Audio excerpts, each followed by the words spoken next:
Very good. Good morning. It is 9:31. Welcome to the Board of Commissioners on July 2nd, 2024. Glad to see all these bright, shiny faces.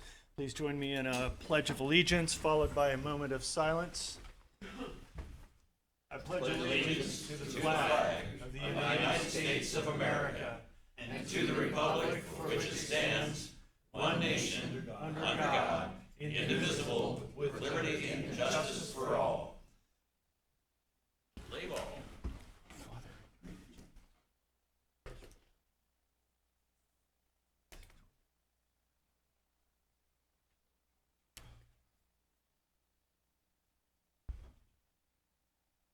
Thank you very much.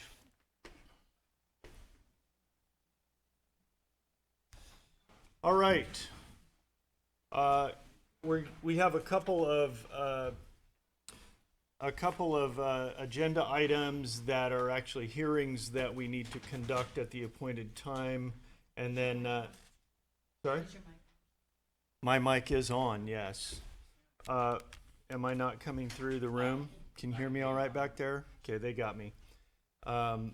Anyway, and then our guest speaker, Dr. Frank, will be right after these hearings that we need to have. So, first is the issue item 3A regarding amending Article 5, Division 2 of the Coos County Code. Counselor. Yeah, this is an amendment to Article 5, Division 2 of the code. It would amend a part of the code governing dog licenses and tags to include an option to purchase a 3-year license.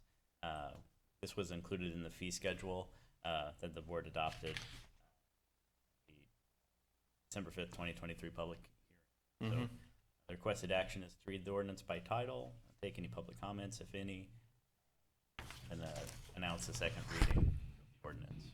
Very good.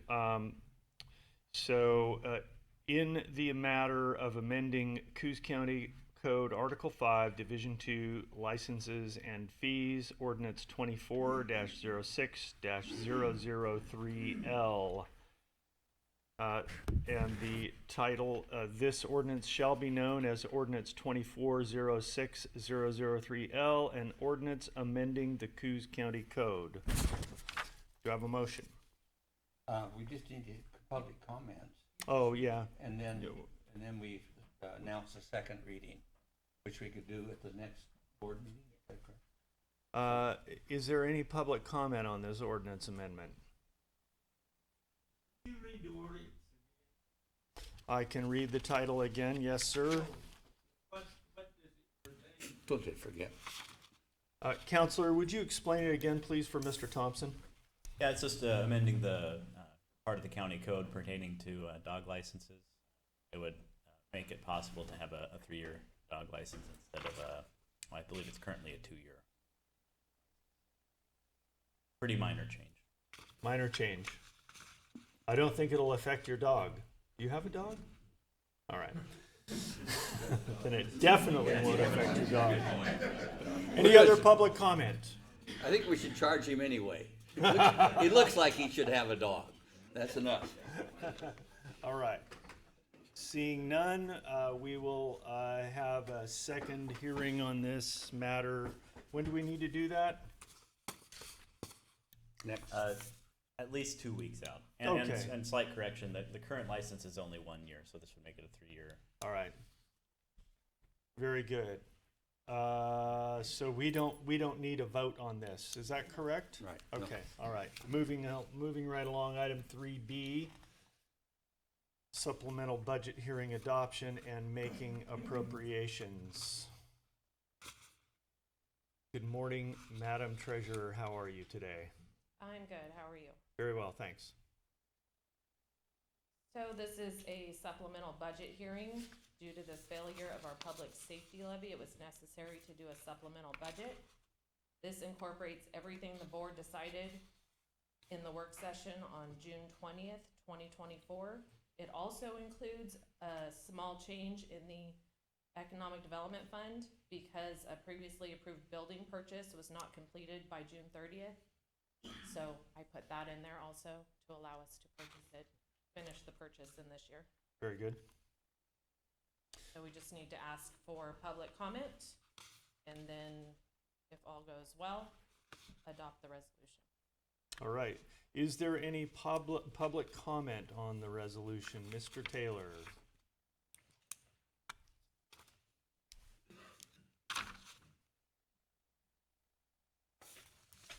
Rob Taylor from Bandon, Oregon. Good morning, Commissioners. John, Rod, it's good to see you guys. Good morning, I Rob. have been trying to stay away for the last month because I know it was quite an interesting month for you guys. And I do have to tell you, we understand what you're going through. Many of us have had to redo our budgets over the last couple of years. I've had to hire and fire dozens and dozens of people based on the budget that we've had, and this is something that just has to be done. And I can tell you right now, no matter how much pain the sheriff office feels, no matter how much pain the DA feels, and I know you've kind of alleviated that with timber funds, and I know the county, no matter what, is going to have to cut. It's going to be a cut, but I assure you, after this, you're going to be a leaner, meaner machine. Every time I've ever had to cut in the business, we have always come out a much stronger team, and that's going to happen. And I know it's really hard right now. Nobody likes firing people. Nobody likes laying anyone off. I've been laid off. I know what it feels like to be on both sides of that situation. But I want you to know you can't blame just anyone for that failure of that bond measure. I spoke at the League of Women Voters against that bond measure, and I didn't talk about any special funding. I didn't talk about, you were there, Rod, John was there. I didn't speak about anything that the county was doing that was wrong. I criticized you, and what I thought was a good criticism, I criticized the sheriff for that, and then I explained to you, we are at war. We are at war. The leftist hates our guts. They hate our guts, and there's nothing we can do about it. And they are destroying our justice system. And it's intentional. Look what happened with the public defender's office. I think I was the only person who's been here 6 months ago warning about that public defender's decision. I told you it was going to have an effect on the county. It was going to have an effect on the state. I've been talking about the no cash bail. I've been talking about the releases in the prisons. I've been talking about the complete annihilation of a justice system that is intentional. It's working for them because they want to destroy us. You can't go through a Marxist revolution with the government that we have, and you have to destroy that government. And the rural area, we are being targeted. There is no doubt about it in my mind. And so even though this budget is going to be a tough budget to live by, it is absolutely necessary. And if I could stop feeding the beast being the federal government, the beast being the state government, I would stop feeding that animal tomorrow and let it starve on the vine. Unfortunately, we can't do that because they have rigged the system that way too. So thank you, and I want you to know we understand what you're going through. Thank you very much. Thank you for that, Rob. As a follow-on to Rob's comments, I will just clarify that with the budget passage that we worked through last week or week before last, there actually is not anyone being laid off or let go. That was the whole point. There are positions that are vacant that are not being filled, and that does place additional burden on our extant employees, and we appreciate their effort and the burden that they carry. But anyway, thank you for those words, Rob. Richard?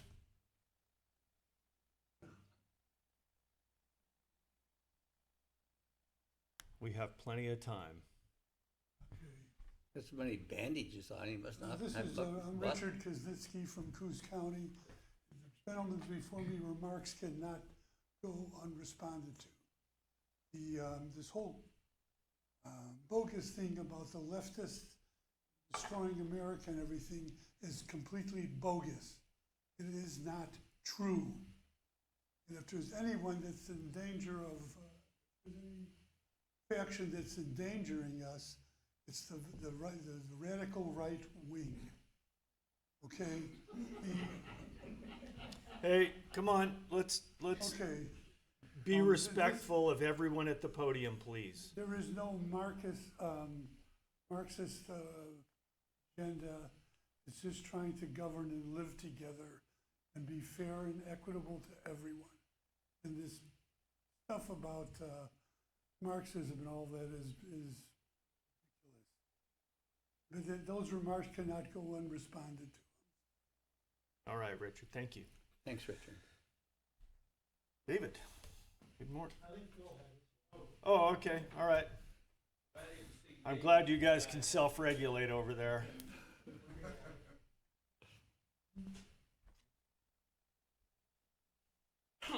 Phil Thompson, Coos Bay. If you've read the paper in this regard, Eugene, Lane County is supposed to be the third lowest in, I think, property taxes too. They got to do the same thing. They're gonna have to lay off deputies and everything. I personally don't wanna see anyone get laid off.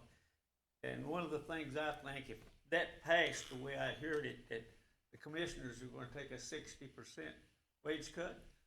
We have submitted a letter to the Budget Committee requesting a 60% salary reduction be imposed upon ourselves. Well, That I is true. guess I'm one of them liberals that I think at 15% should be the maximum of what you guys think. That's a bunch of crap. Well, I don't like all this stuff either, a lot of it, but I don't want to see us get in a position where we start whacking people 50 and 60% on their wages. That's my comment. Thank you, Phil. I appreciate that. Mr. Jennings.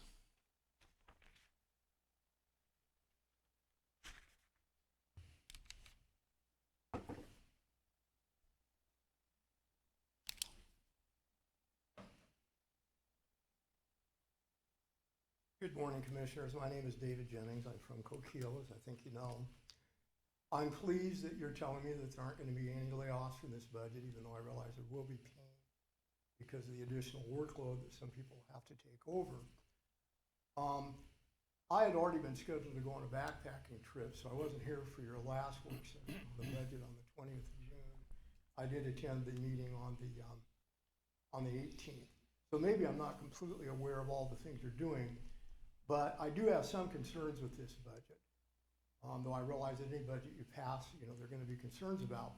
One, it's good we don't have any layoffs, but where is the county going to be when they go back into budget deliberations? Because it's only about 9 months before you start formulating a new budget. So is this budget sustainable?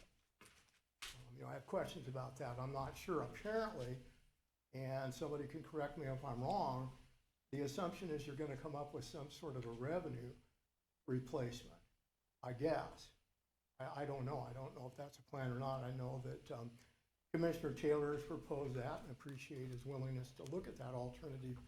But is that basically the plan or the hope that by the time you get to fiscal year 25-26, that somehow you're going to have an additional revenue stream that's going to make up for the money you're taking out of forestry? I kind of have some real concerns about that. I'm not sure you will have. And then on top of that, if you arrive next year with no new revenue stream, does that mean that the cuts are going to have to even be more drastic than they appeared to be this year? And again, I don't know the absolute answer to that. It's just a concern I have regarding the budget. But I shudder to think what happens if we get to 2025, there's no additional revenue really coming in, and the cuts have to be even more drastic than they were to begin with. And then the other concern, and I guess this will be covered somewhat when you get to this item about ending the forest, the reserve fund. What is this going to do for the formula of payments from the county forest? I don't know if anybody can respond to that, but it's a real question in my mind. Are you going to continue onward with the rolling average? Are you going to change that, or is there some new plan in regards to both the management of the forest and its payments to the county. You know, I have a lot of concerns about that. Because obviously for many, many years, that's been a formula that's been in place, and many, many years, it's avoided some of the worst options and cuts. Simply because you have that rolling average, and I don't know what's gonna do to that if you pull that 1.5 million plus out of forestry and plug it into the need you have right now. So I have concerns about that, and I guess, you know, I guess we can all cross our fingers and hope for the best. But to some degree, this almost reminds me of, which I'm not much of a gambler myself, but it's some gambler that gets in the hole and decides to, you know, basically win it all back plus some, when the odds are not real good at that. And hopefully we will not get to that point. Again, I do want to thank you for your time, because I realize this is not an easy issue, and you've all worked very, very hard to do what you do. And at this point, I don't know exactly what the best path forward is, and hopefully the one you choose is viable and will work well. I do want to say in closing, even though it's not directly related to the budget, I really cringe when I hear people in this country continually talking about people that they politically oppose is just not just being mistaken, or their ideas of being poor, or their bias in some ways, but that actually they're treated like enemies and we act like we're at war with each other. You know, I don't think America is at war with each other at this point. But I do think an exaggeration where you continually talk about that and claim that people you disagree with have not just mistaken or wrong-headed ideas, or ideas that are very, very lacking in credibility, but when you define those people that you think you're at war with, then I think it makes it more possible that we may at some point be at war with each other. And I would like to believe that we are one nation, indivisible. Anyways, thank you for your time and good luck. David, before you leave, thank you for your concerns. Thank you for your comments. I'd ask Megan to explain what we did with we have 2 forestry funds. And Megan, perhaps you could describe those to David and tell what we did with each. What we took from each, we did. There's the regular county forest fund, and that is where the rolling average sits from timber sales. Then there's the county forest reserve fund, and that was money that was being put aside to purchase new forest land. And so that's the money out of the reserve fund that was used to balance the budget. It does look a little funny in the resolution, because her resolution, when the reserve fund was formed, the money has to go into the forestry fund if it's ever dissolved. And so it goes into the forestry fund and then out to the general fund. Okay, well, thank you for that explanation. I thought that might be the answer, but I wasn't sure. Does that mean that the county is not intending to buy future timberland? What it means is that we are disabling our ability to purchase additional forest lands in the short term. But I want to clarify that what it does not do is it does not wipe out the reserve funds that we have to supply the rolling average. It diminishes those somewhat, because we also committed a small portion of those. We didn't? I thought we had 800,000 Nope, out of that came that. from ARP. That was the decision. Okay, all right. So the rolling average has not been diminished then. I stand corrected. And so we do still have some capacity. You raised great questions about next budget year. It's true. It is a gamble. It's not a safe move. This was acknowledged. This was understood, and but the alternative was closing the second pod of the jail that's only been open for 3 months, and the societal cost of that was deemed untenable. So, you know, we acknowledge all the risks. We acknowledge the benefits, and pray God for a path out of this. We do have several ideas that are kicking around that you'll be hearing of in the coming weeks. You've already heard a couple of them. There's more. So, you know, time will tell. We have our work cut out for us. And I want to speak to one other point that you made, David, that I really appreciate, and that is in reference to Rob's comments about being at war and the purpose of leftists opposed to us and those sorts of things that he mentioned. I hope that I'm speaking accurately to what his intention was there, and if not, I'm sure he'll pipe up and clarify. But I think that Rob is not talking about David Jennings or Richard Kuznitsky. I think that what he is talking about are people not here locally, but a concerted effort that resides in the halls of big power. Do I have that pretty much right, Rob? There you go. So yes, unified as Americans, we have you and I have very different views on things, and yet we've found a path to engage productively, and I really appreciate that. I appreciate you as a thoughtful person, and your inputs in this meeting are always appreciated. So anyway, that's my response. Well, I appreciate the clarity, Commissioner. I would say again, I think obviously in a country this large, there are a few really twisted people that are full of hate and malice. But I don't even believe the overwhelming majority of people in government, either federal or state, any more than county, have the malice or the hatred to want to do the things that are attributed to them. And again, I think it's very important to keep in mind the idea that we are a republic and we are an indivisible. And I appreciate not treating anybody that's in the room or anyone locally as an enemy, but I think that kind of rhetoric in general heats things up. It isn't helpful. It generates a lot of fire, but not much light. So, very good. Again, I think it's important that we be indivisible, and that requires respect, and at least being very slow to make really serious accusations against people. But anyway, thank you for your time. Good luck. Thank you, David. Thank you, Megan, for your explanation. Any other public comment on the issue before us? Jim?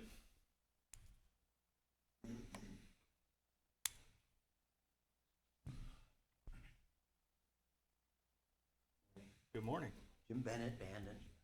Well, I concur with Rob, and I've said the same thing before. I mean, just because there's no tanks in the streets and there's nobody roaming around with assault rifles doesn't mean we're not at war.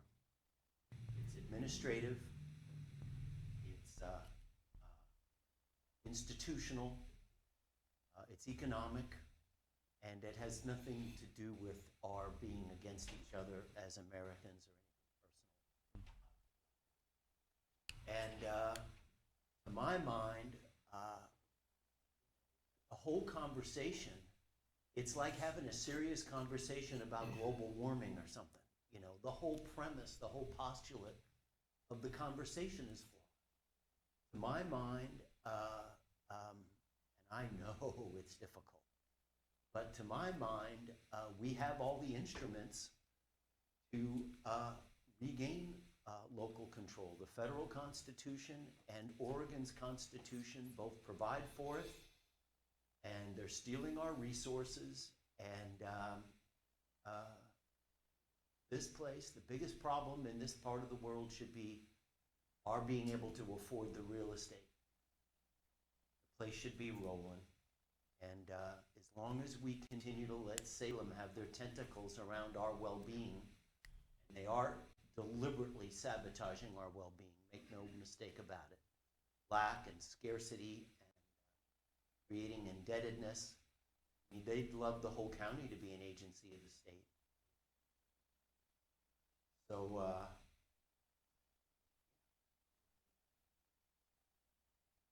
like I said before, my tongue-in-cheek said that I'm taking bets. The whole political polarity of the country power is gonna be changing in the next 6 months. If anybody doesn't think it is, like I said, I'm taking bets. We can square up over the holidays. So I support you in taking back the sovereignty of our community, setting the free market free. Once we do, I think we'll be watching us soar. Thank you, Jim. Any other public comments on the matter before us? Chris? My name's Robert Oh. Johnson. I'm sorry, I didn't see your hand. Okay, Chris, you're gonna defer. Please come, Mr. Johnson. Go ahead. Yep. I just didn't see you both, so. I'm sorry? My name's on this list over here. Several years ago, I purchased a We building. do need it on the audio record, please. Excuse me? We just need your name and residence on the, My name is Robert Wayne Thompson Jr. thank you. I was born in the state of Oregon at the United States Air Force Base, just west of the Portland International Air Force Base. Okay. We've had two words used in this meeting already today. One's indivisible, and the other one's indivisible. You know, years ago, I was taken to a place in Clarkson, Washington, that the foundation was cracked, broke, leaning towards inside the building. Since I've been here, the games go on around what you call the habeas and not just the habeas of writ. I spoke to a judge the other day about what they call that mask, and the very last thing around what they call patent rights. I have been doing something on a piece of property out on Big Creek Road where there is 3 foot of undercut on the creek that goes down where a spring comes down, whether it's being pumped in from another well or whether it's actually coming off the mountain, or whether someone's using the Bureau of Land Management to possibly go where there might be a tiled-in well that I have no idea. I was bothered several years ago, and a year or two ago, Mr. Taylor went down the street, asked me a question that I gave him the answer that was given before about the DEQ. I would have been down the street, in here over what they call menacing, on a restrainment order from my own personal property as to one thing I would call witchcraftism. You want to go to indivisible. You know, you don't go to a hospital and you don't let people live in your house for 9 years. 9 months, and pay their bills, and have paperwork fall that you handed out without knowing that they took it and put it underneath something that may have been hidden by a company that's called, where's Archie's Elgo? Let me see here, that company's number's hidden under CII 144-14F as to where an LED light is, whether you want to call it a GS level of 7 versus a GS level of 23. See, when I went to Mattel and came through this county in 1985, it's kind of funny how years ago, I was grabbed by the back of my belt after jumping over people, and they called it a governmental loop. And it's kind of hard to accept them rights when being accused of being menace, when actually not. I was arrested because I have been working on a building on this flats map that is shown from an aerial. Sir, May I give this to you, sir? you can, but I have to say that the purpose of the comments that we're having at this moment in the understand. meeting You're has to talking do with, about purchasing a building using funds. No, as sir. to whether that's not correct. That's not correct. What we're talking about is this I said, I do supplemental not have budget that. hearing adoption. I do not have that. My question was, I went down the street, they gave me a runaround as to whether I'm following the law. Okay, We talk about our national forest, I talk about 0.05 acres, that where do I get the rights? If the public and Okay, this county, and what I'm telling you is that I have to apologetically inform you that Right. the structure of this meeting is that we have public comment on the matter that is specifically before us. We do have public comments later in the meeting that are open, where it would be appropriate to engage this topic. But Okay. I'm sorry, but I apologize. Like I said, I don't know that. I listened to this gentleman, whatever he requests in his business, and whether he's busy or not is whether he hires and fires people and is allowed to go through what they call that level of, when I first came here, if I'd had $150, I probably would have purchased a permit then to be put at work, versus wondering about why there's any type of argument. Is just like, what does it mean by, gee, we just put down three so brand new roads and then we're back out there cutting it up just to test the compression of concrete? I mean, asphalt? I will respectfully request that you reform your comments and come again during the open comments segment at the end of the Okay. meeting. All right? Thank you. Thank you so I'm much. sorry. I did Chris? not understand that. Oh, it's okay.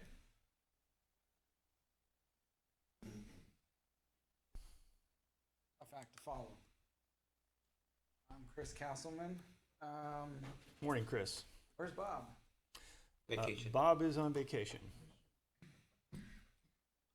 Well, my main comments were for Bob. Not here. So, I'm sure he'll watch the recording, so fire away. well, part of it is he made some comments at the work session, specifically about me. I found it kind of rude. I wasn't in the room. I've been in the room many times over the past 6 months, and the only time I'm not in the room because I have other things to do, he had to make some comments about me. So I'd like him to be right here so I can look him in the eyes and call him a coward. You have a chance in 2 weeks. Yeah, so I'll refrain and wait till then. In terms of the budget, I know you're cutting positions that weren't filled. These are like two different problems. Like we have an issue with filling positions because there's a small hiring pool and there's a lot of red tape for people who are qualified, especially in the sheriff's office. So with that caveat, the proposed budget is cutting about $2.7 million from public safety. I included SINT, juvenile, criminal prosecution, and the jail in those numbers. You're cutting the criminal division of the sheriff's office by about $500,000, prosecution by over $500,000, the jail by $1.5 million. The jail number is based on 3 pods, but you sold the public on this idea that we need public safety in Coos County. We need 3 pods in the jail. We need more deputy DAs. We need these things. And that was what you told us, and that's why we needed to fund it with our tax dollars. Yeah, which was summarily rejected by the voters, and so we can't do those things. We simply don't have the fiscal ability. So that gets me to my second point, and that is magically you do have the fiscal ability. And again, this is not directed right at you, Rod, but I came here to these meetings about 6 months ago, and I started down this path of how do we solve the crime crisis. And I was new to looking at the budget and things. I was just a normal citizen. And I said things like, hey, there's got to be money somewhere. County has a lot of money, a lot of different departments. There's got to be money somewhere. And sure as shit, it turns out that there is money. Thank you not to use profanity, please, in the Sorry. meeting. Sure as horse feces. There is money. You found money. There's money in the Forest Reserve Fund that you're going to deplete. That's what the proposal is here.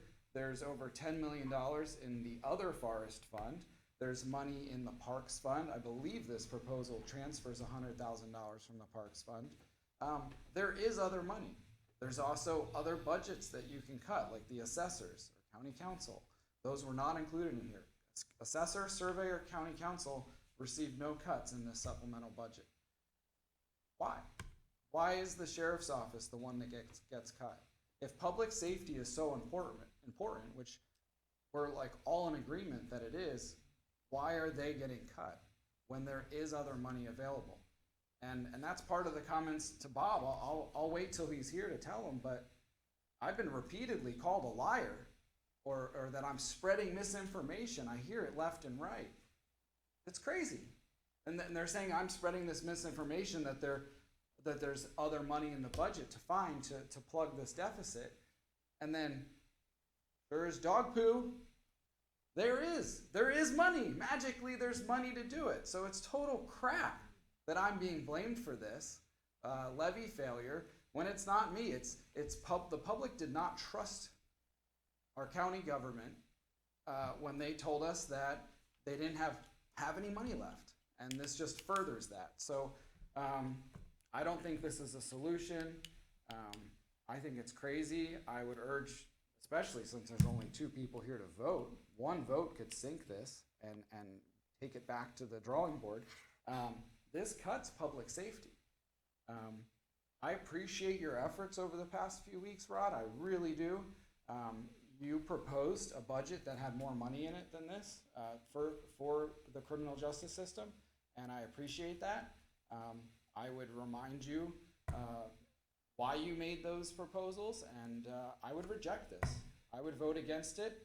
This is a $2.7 million cut to public safety from the current budget that they, if you reject this, the budget moves forward. You have the funds in the forest fund and other places. You guys won't go bankrupt. And the third pot of the jail, Gabe can start hiring. The new DA start hiring for deputy DAs. We can maybe start working on the crime crisis. But while you guys find other ideas like the sales tax and things to fix the fiscal crisis. But approving this is not solving our crime crisis. It's not really solving our fiscal crisis either. Those are my main comments. Also, John, you said you wouldn't cut personnel because you wouldn't cut your own salary. And then you went ahead and proposed to cut the jail staff in half. I mean, why would you do that? I said I'd hold you to it. You're like, oh, I can't cut my own salary because cutting personnel is not the way to solve the fiscal crisis. And then the first thing you did in that meeting was, I propose to cut the jail in half. I'm going to cut a whole pot. Another proposal. Well, when he had mentioned that he wasn't going to cut, that we don't cut staff. Interesting.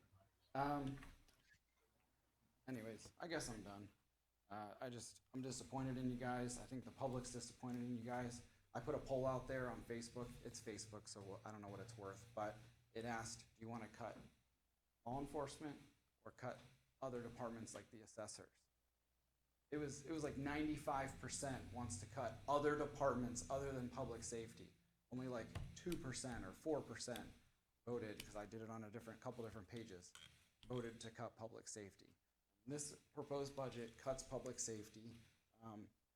The threat is essentially next fiscal year you're going to decimate public safety if these other measures don't pass, like the sales tax. I hope you guys find a solution, but this is not one. Right. Any other public comments on this matter before us? Seeing none. Do I have a motion? Commissioner comment? I guess we Please. need the motion before we get, I'll make the comment first.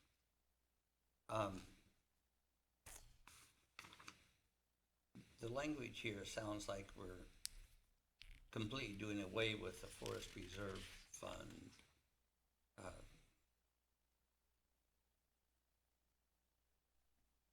If we zero it out, do we have to do away with it? Okay.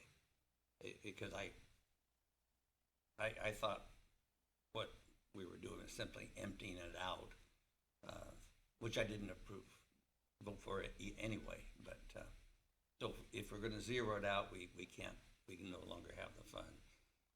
So it seemed like we were forever dissolving of it. We can put it back in if we choose to need it. And create a new reserve fund. The second thing is that I know that Parks' $100,000 contribution was conditioned upon being able to close some of the little used remote parks And we have a motion, we have a agenda item to deal with that later on in the meeting. But if that doesn't pass, then their money won't be available.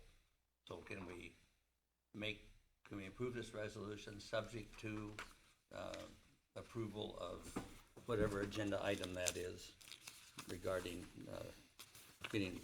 mothballing some of the little parks that are little used but still cost money? Or do we want to take that agenda item first? So, Go ahead. okay, to answer that question, no, in the shortest way possible. Because you're adopting a supplemental budget resolution for appropriations. If you choose later to not do that transfer, that is fine.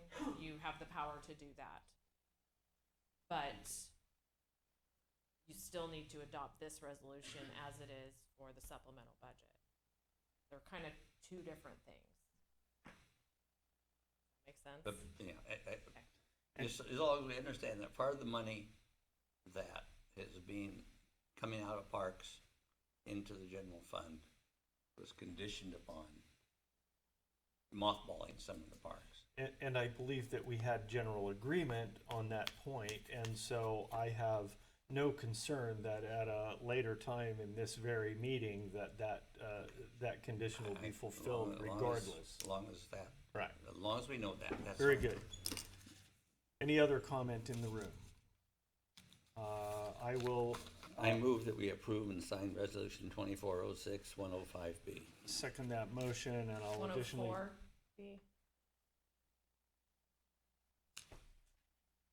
104, I'm sorry, I jumped ahead. Yep, I beg you, thank you. I withdraw that motion. I move that we approve resolution 2406-104B, adopting the supplemental budget and making appropriations. Second that motion, and I also want Thank to you, clarify that the cut to the jail and criminal is not a cut from current services. It's a cut from the proposed budget that was based on the passage of the levy. So it's not actually a cut, it's actually a reduction in the projection. But incorporated into that reduction is also the addition of 4 new patrol positions to facilitate 3 on patrol 24/7. So, I take umbrage at the assertion that we've cut the sheriff's department. It's simply not true. I don't know about the addition of positions. Did- I believe. Did we not? We did not add any positions, so it's staying the same. Well then I somehow misunderstood the motion, because that was the conversation that I had with Commissioner Main right here.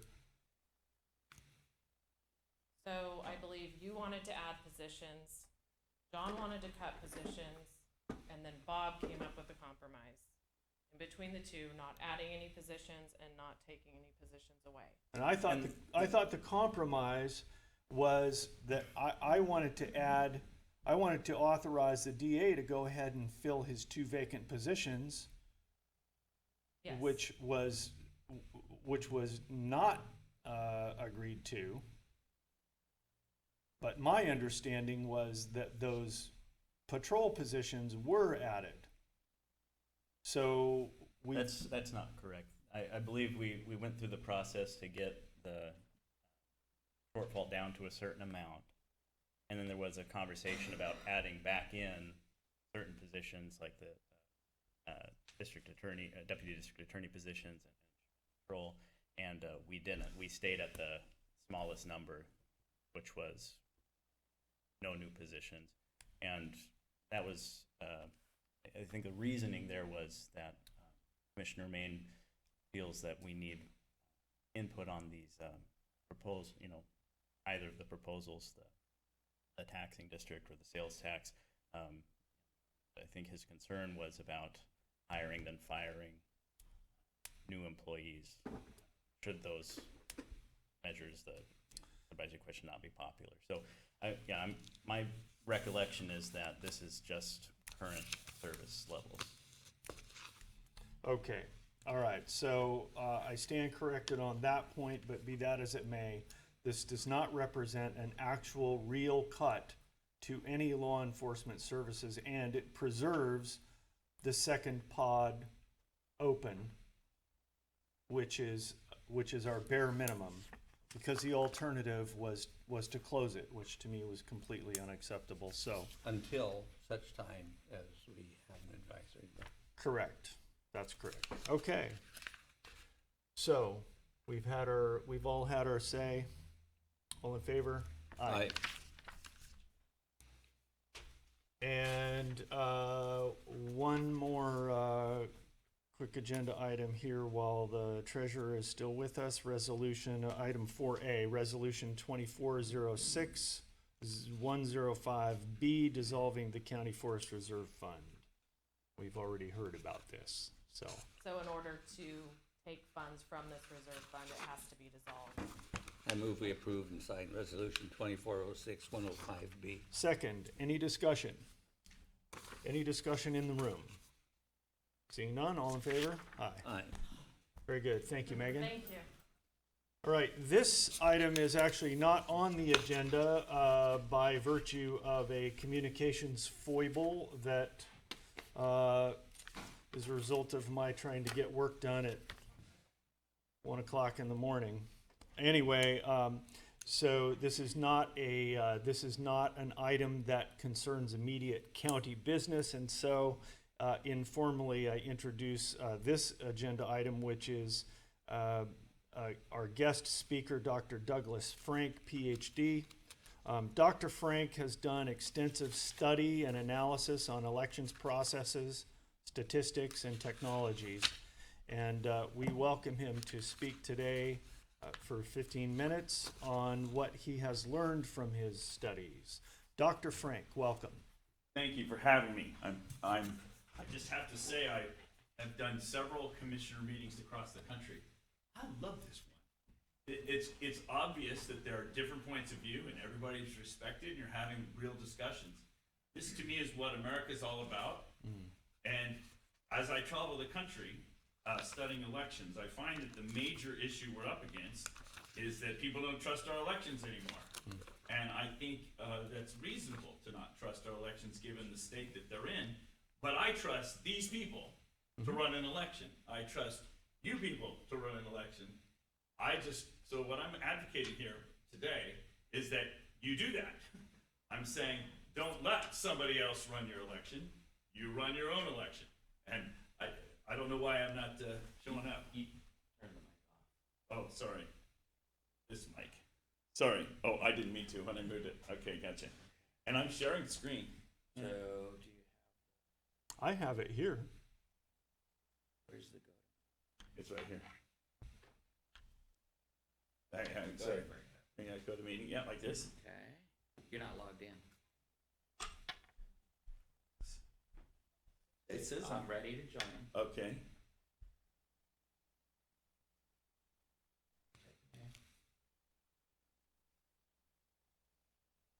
I was already showing up there, so I thought I was logged in. There's an icon on the lower left-hand corner that says Dr. Douglas G. Oh, okay, then go back to the one I was trying to go to. One on the top, the G. Ooh, Sorry. now we got them stacked. Wow, it's like a hall of mirrors. Yeah. This one. And share screen. Stop sharing my screen. I hate to be a stickler for process, but that is kind of my job. This is a item not on the agenda, so in other words, a late agenda item. I just want to make sure we're following the right Very process good. for that. I move that we allow this late agenda item. I second that. Okay, all in favor? Aye. Aye. Thank you, Counselor. Sure. She has to make me a presenter. Do you have Yeah. his presentation? His is not working for some reason. Yeah. I gave you copies. Yeah. This is paper copies. Yeah, Where's that thumb we drive have you have? paper copies, but we also have it on email, so Bobby, do you want to make me a presenter and I can, Do you have the presentation? I do have Here, if it, you don't. yes. Okay, no, I got it right here. Okay. Okay, so you've made me a presenter and I need to share my screen. Share, There it is. there's You can go ahead. your PDF, I'll go full screen on it. Yeah. All right, Still doesn't show up there though. it's still not showing there. Wonder why. Why doesn't he come up here and sit and do it? Well, but we were hoping to get it Well, on the recording. Yeah, Well, that's can the he- point. Wouldn't it record from here? I mean, if I'm Mm, showing and being recorded, he could sit here and do that. No, that's, Or is that not? that's not the objective, the objective. But it's not working for Rod, so it probably wouldn't work for you. Wasn't Yeah. working for Rod, wasn't working for me either, so it's probably on that, somewhere over there. So, let me see if, Don't you love electronics? This is how we run our elections. Yeah. you just need to close and reopen the screen that isn't showing. Oh, okay, all right, well, let me, Oh, that's what Lark Blocker says. okay, so, Close which so screen? stop sharing, or click on the share button. Okay, stop sharing, And then share it again. okay. There, now click on the one, yeah. the Okay, presentation there. entire And then- screen and then and share. Still not working. I don't know why she's not. Oh, so it's on yours. So it is in the meeting now. Bobby, are you putting down everyone? It's because it's not a camera. That's why it's not showing. Like everyone.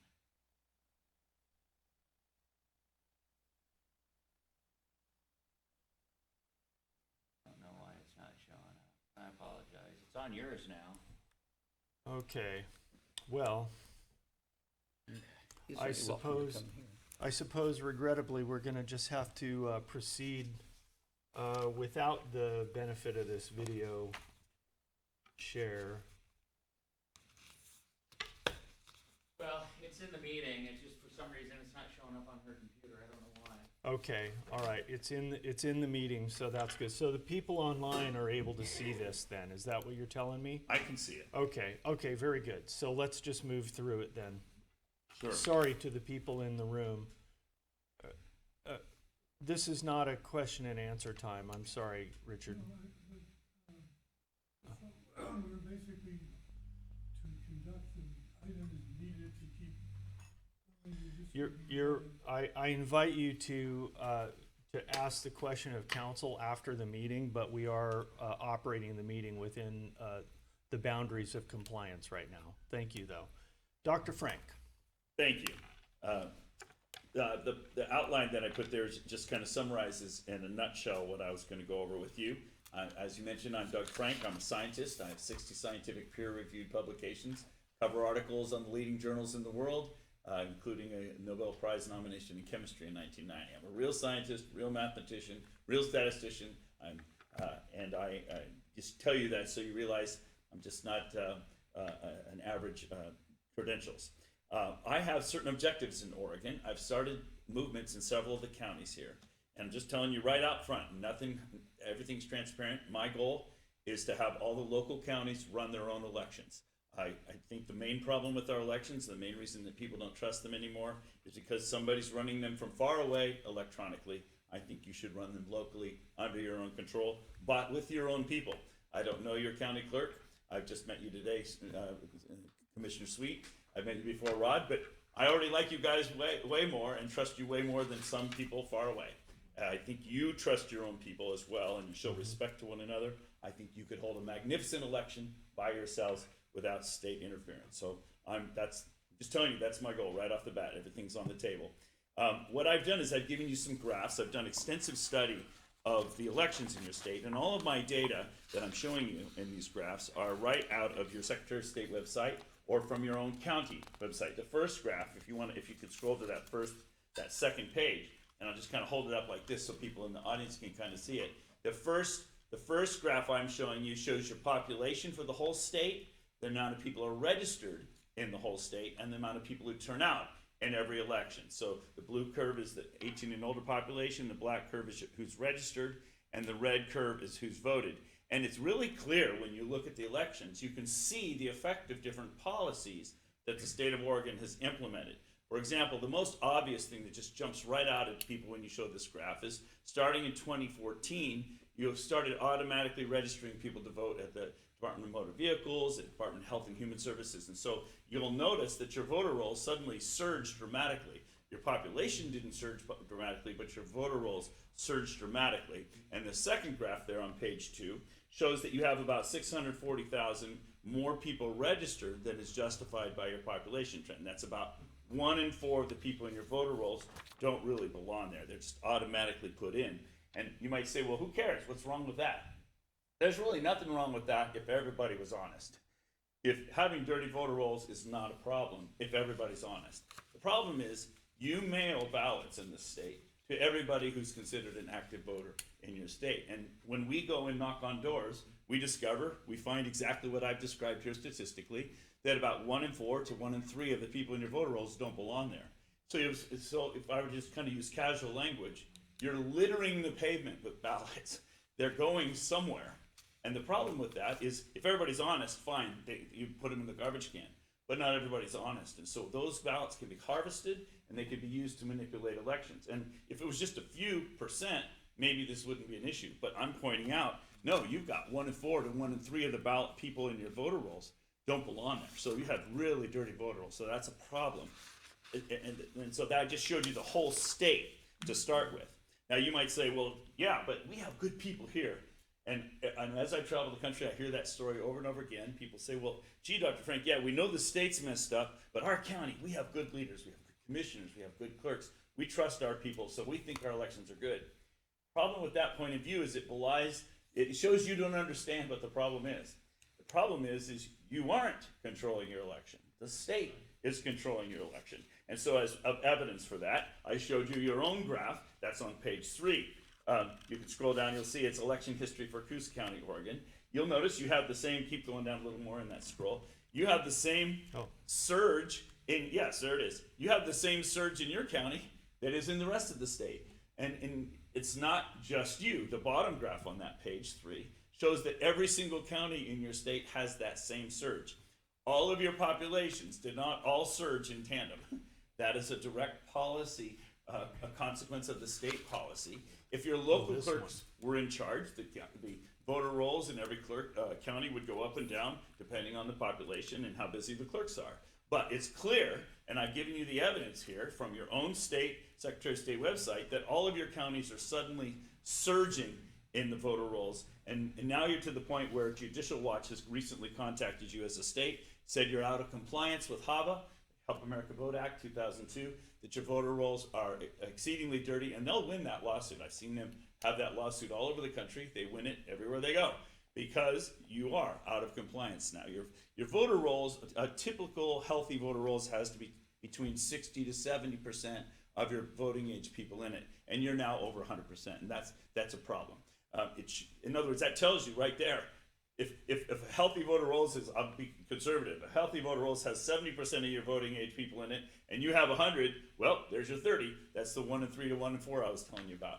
So the statistics verify that, and historical precedents justify that. May I pause you right there just a moment? Yeah. And insert that a couple of years ago, Dr. Frank generated walk lists of suspected phantom voter addresses. And my wife and I took one of those lists and went and knocked on doors. And what a phantom voter is someone who's registered at a particular address to vote, who voted at that address, and yet is unknown at that address. The first 7 doors out of 7 that we knocked on, that is precisely what we found. People who had voted in the most recent election, which at that point was 2020, who had voted in 2018, who had voted in 2016, who were unknown at the addresses where we knocked. That's our personal experience with with where this data meets the ground. I'll restart you now. You have 11 minutes left. Thank you. I appreciate that. I find this everywhere in the country. I've been in 48 states, 800 counties in person, and I've done analysis down to the precinct level in over 3,000 of our 3,143 counties. So I'm very familiar with this issue, and what Commissioner Taylor pointed out, I know mathematically and algorithmically, I know how to concentrate and find the fraud in your county, and sure enough, when we knock on the doors, we find exactly that. Let me just take your example, because I appreciate your interjection there. Think about it. There's somebody voting from an address who doesn't exist. Okay, that ballot neutralized your ballot. It nullified your ballot. And you study hard, you donate money to campaigns, you knock on doors to root for your candidate, left or right, and all that work you've done is being nullified by people who are cheating. Why are people cheating? Because you're using a system that you're not controlling. If your clerk in your community is controlling your own election, you can defend your own election. The problem is the way the state system runs, it opens it up to people who are good at computers. I can hack into your election from my basement in Ohio, and I can manipulate your election from my basement in Ohio. That's not what you want. You want to be able to run your own election locally. And the way to do that is, the simple way to do that is to bring it back under local control. And the simplest way to do that is simply to go on paper. Have a paper poll book, have paper ballots, the citizens count them themselves. Everything is screened and policed and done by yourself. It's very simple, it's very cheap. You're talking about your budget. When I was in Shasta County last year, who recently did this, they have 75,000 voters. They saved $250,000 a year on their budget. Okay, by getting rid of the election machines. Hey, there you go. You want to fix your budget shortfall? Have your citizens count your ballots instead of buying the machines. As further statistical evidence, on page 4, I show that your county's behaving just the same as all the rest of the counties. And all I'm really doing is showing you that all the elections are centrally controlled.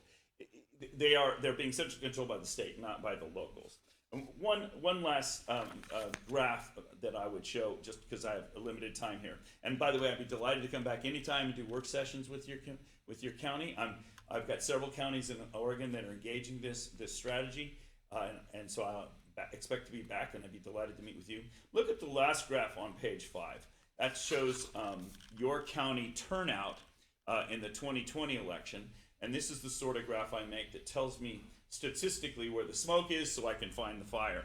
Look at, essentially, everybody in your county is registered 60 and older. Essentially, everybody's registered according to the population estimates, and everybody's voting.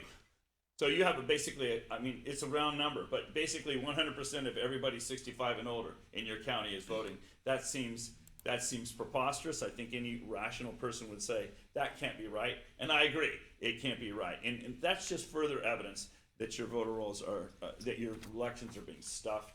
And I could go into long discussions about it, but the bottom line point is that your elections are not under your control, they're under control by somebody else, and the statistics show that because they're under control of somebody else, I can predict every election in your state, which is a preposterous situation.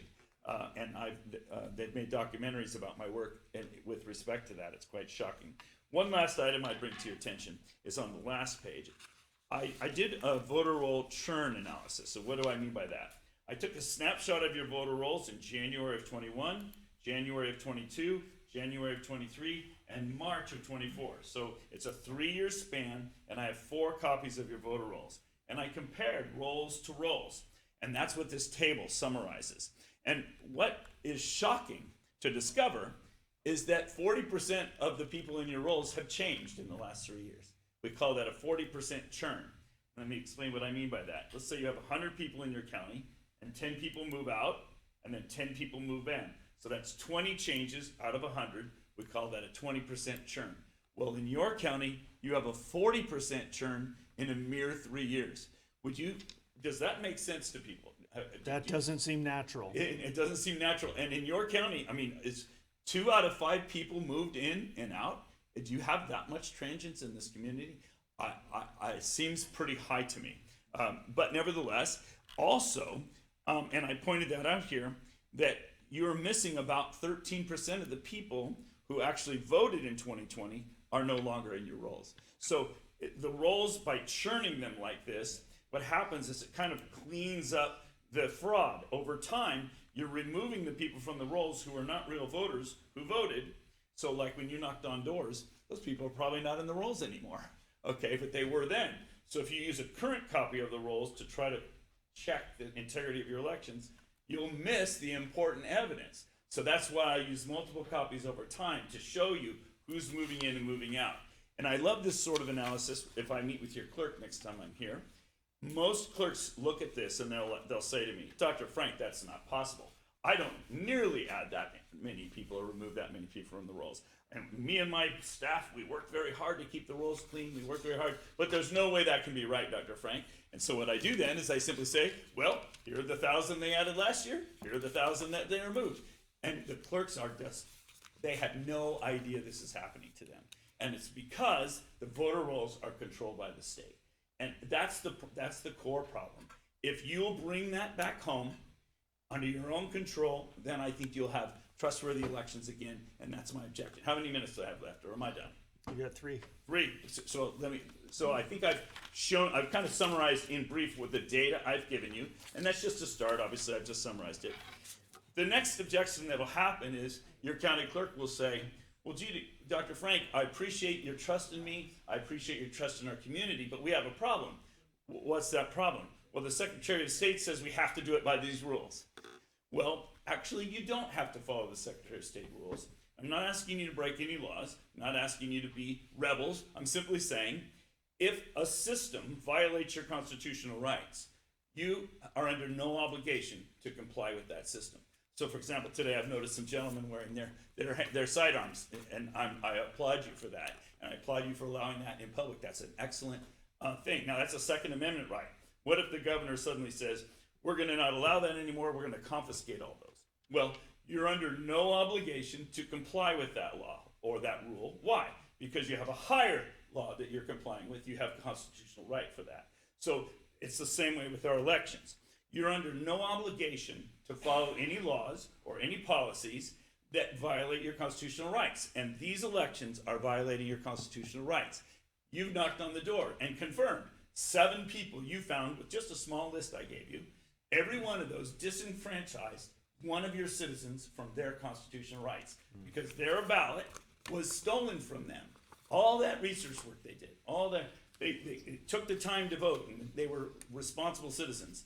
It was disenfranchised from them. So that also puts an onus back on you guys, because now if you support a system that's disenfranchising your citizens from their constitutional rights, whoa, now you're in the hot seat. So I recommend to you that you join other counties. We're assembling several counties that are all at once going to say, we're not going to use the state system anymore. We're returning it to local control, and anybody can monitor it. Anybody can check us. We're not hiding anything. We just want to do a local control. That way we can stop the disenfranchisement of constitutional rights from our citizens. That's the goal. That's what I'm here for. And this is really just kind of an introduction to I guess I'm short of showing you your future. This is where we're going over the next several months, and hopefully I'll be speaking to you again, or your citizens will be coming to you with more evidence and more strategies to help you do that. I always tell commissioners, we're not asking you to stick your necks out. We're not asking your clerk to stick your neck out. We're not asking your sheriff to stick his neck out. What we're asking is that the citizens wake up, engage the discussion, and take back control of their elections. It's not a Republican-Democrat issue. It's not a left-right issue. For 3 years, Hillary Clinton and her campaign were complaining about the Russians hacking our elections and our elections being stolen from us. Now the Republicans will do it. What are we going to do? Just keep going back and forth, screaming at each other? I think that's a mistake. I think we should take back local control. We trust our own elections. We trust our own people. And that's the right way to go, I think. Very good. How'd I do? Thank you, Dr. Frank. You're very I welcome. appreciate that.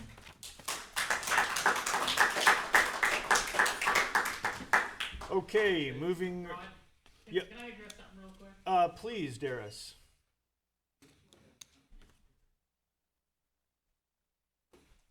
My name is Darius Boodler. I'm the IT director for Coos County. I want to address the comment Dr. Frank said he could hack our elections from his basement in Ohio?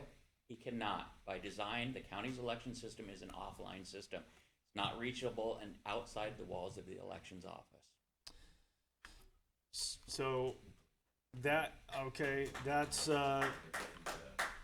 I know that there will be further discussion on that question, Darius, and I anticipate that discussion to take place in a work session to follow.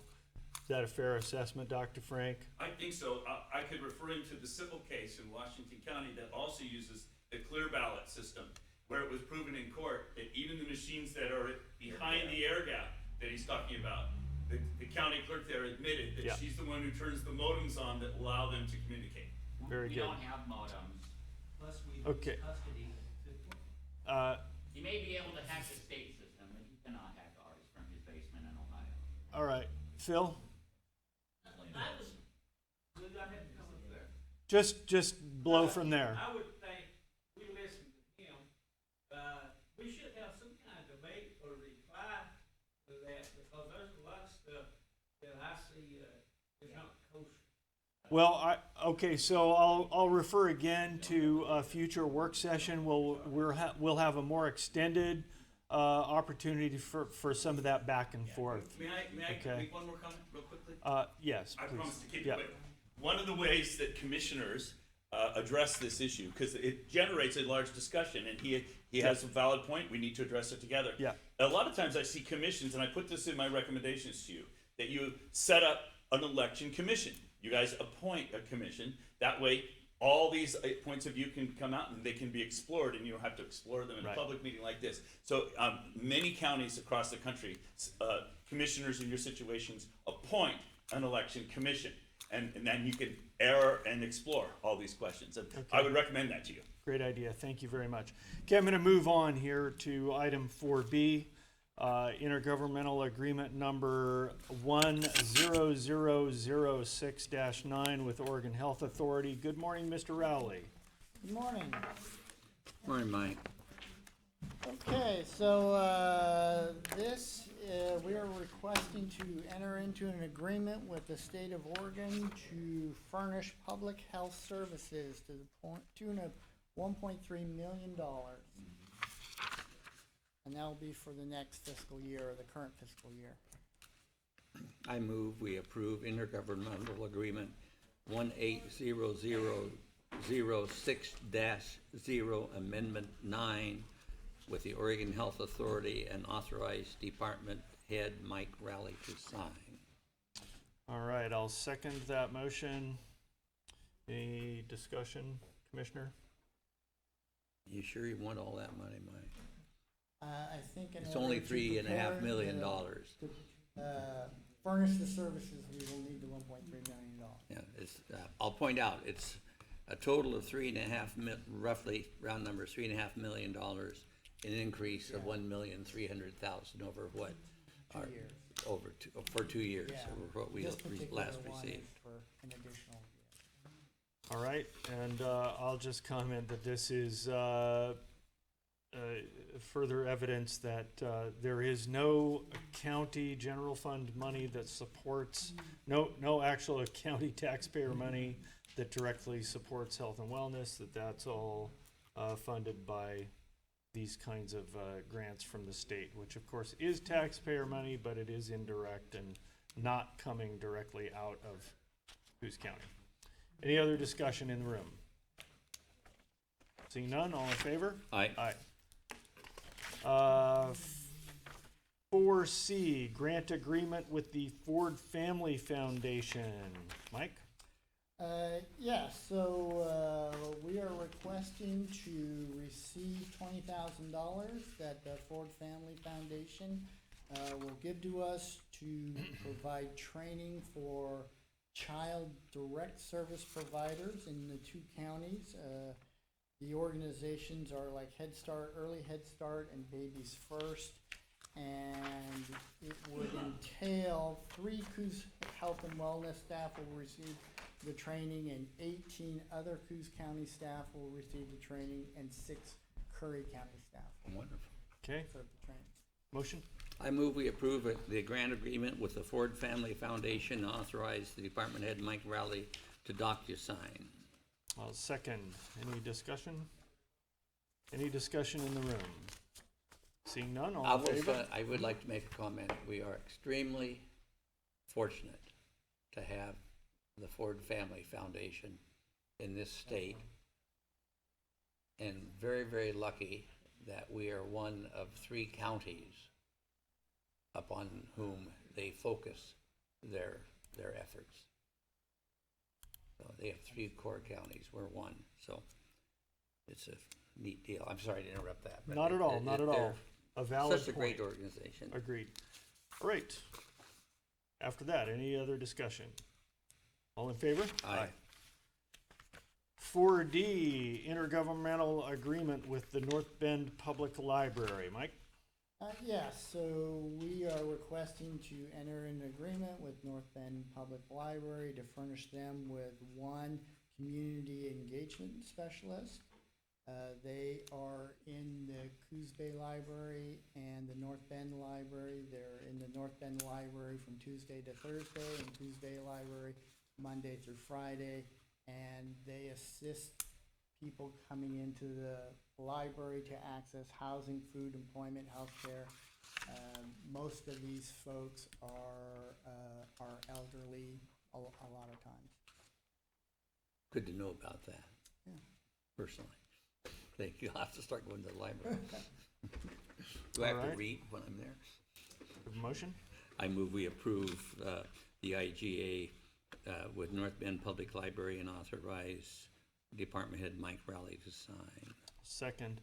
So most of the services are provided to elderly who maybe don't have effective access or usability of technology.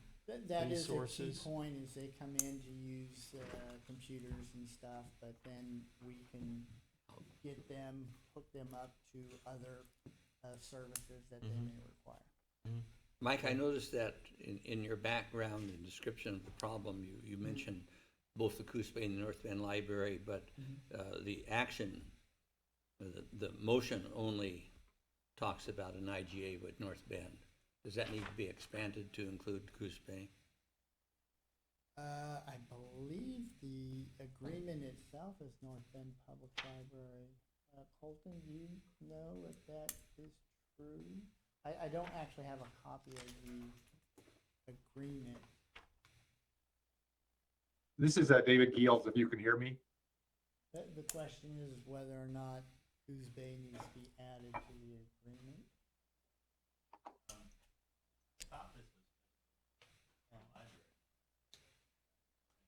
Well, in the write-up here, it refers to an IGA with both the Coos Bay and the North Bend Library. Right. But the requested action, which is a motion, only refers to the North Bend Public Library and does not mention the Coos Bay Library.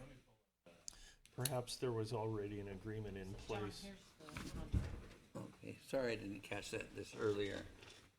I believe David has a comment.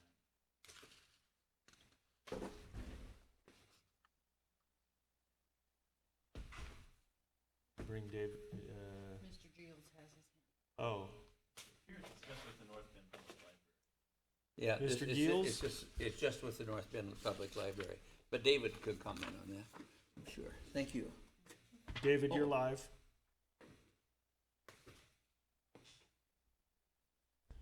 You're right. We all cannot hear you. You're correct. Oh, no. You're unusually quiet, David. Yeah, I tried this before. here guys you are. did. Oh, sorry. Hold on, because I am on. So yeah, this contract administered through North Bend, the city of North Bend only, and then they administer it with Coos Bay. So our relationship is only with the city of North Bend. Okay. All right, that clarifies it. Thank you very much, David.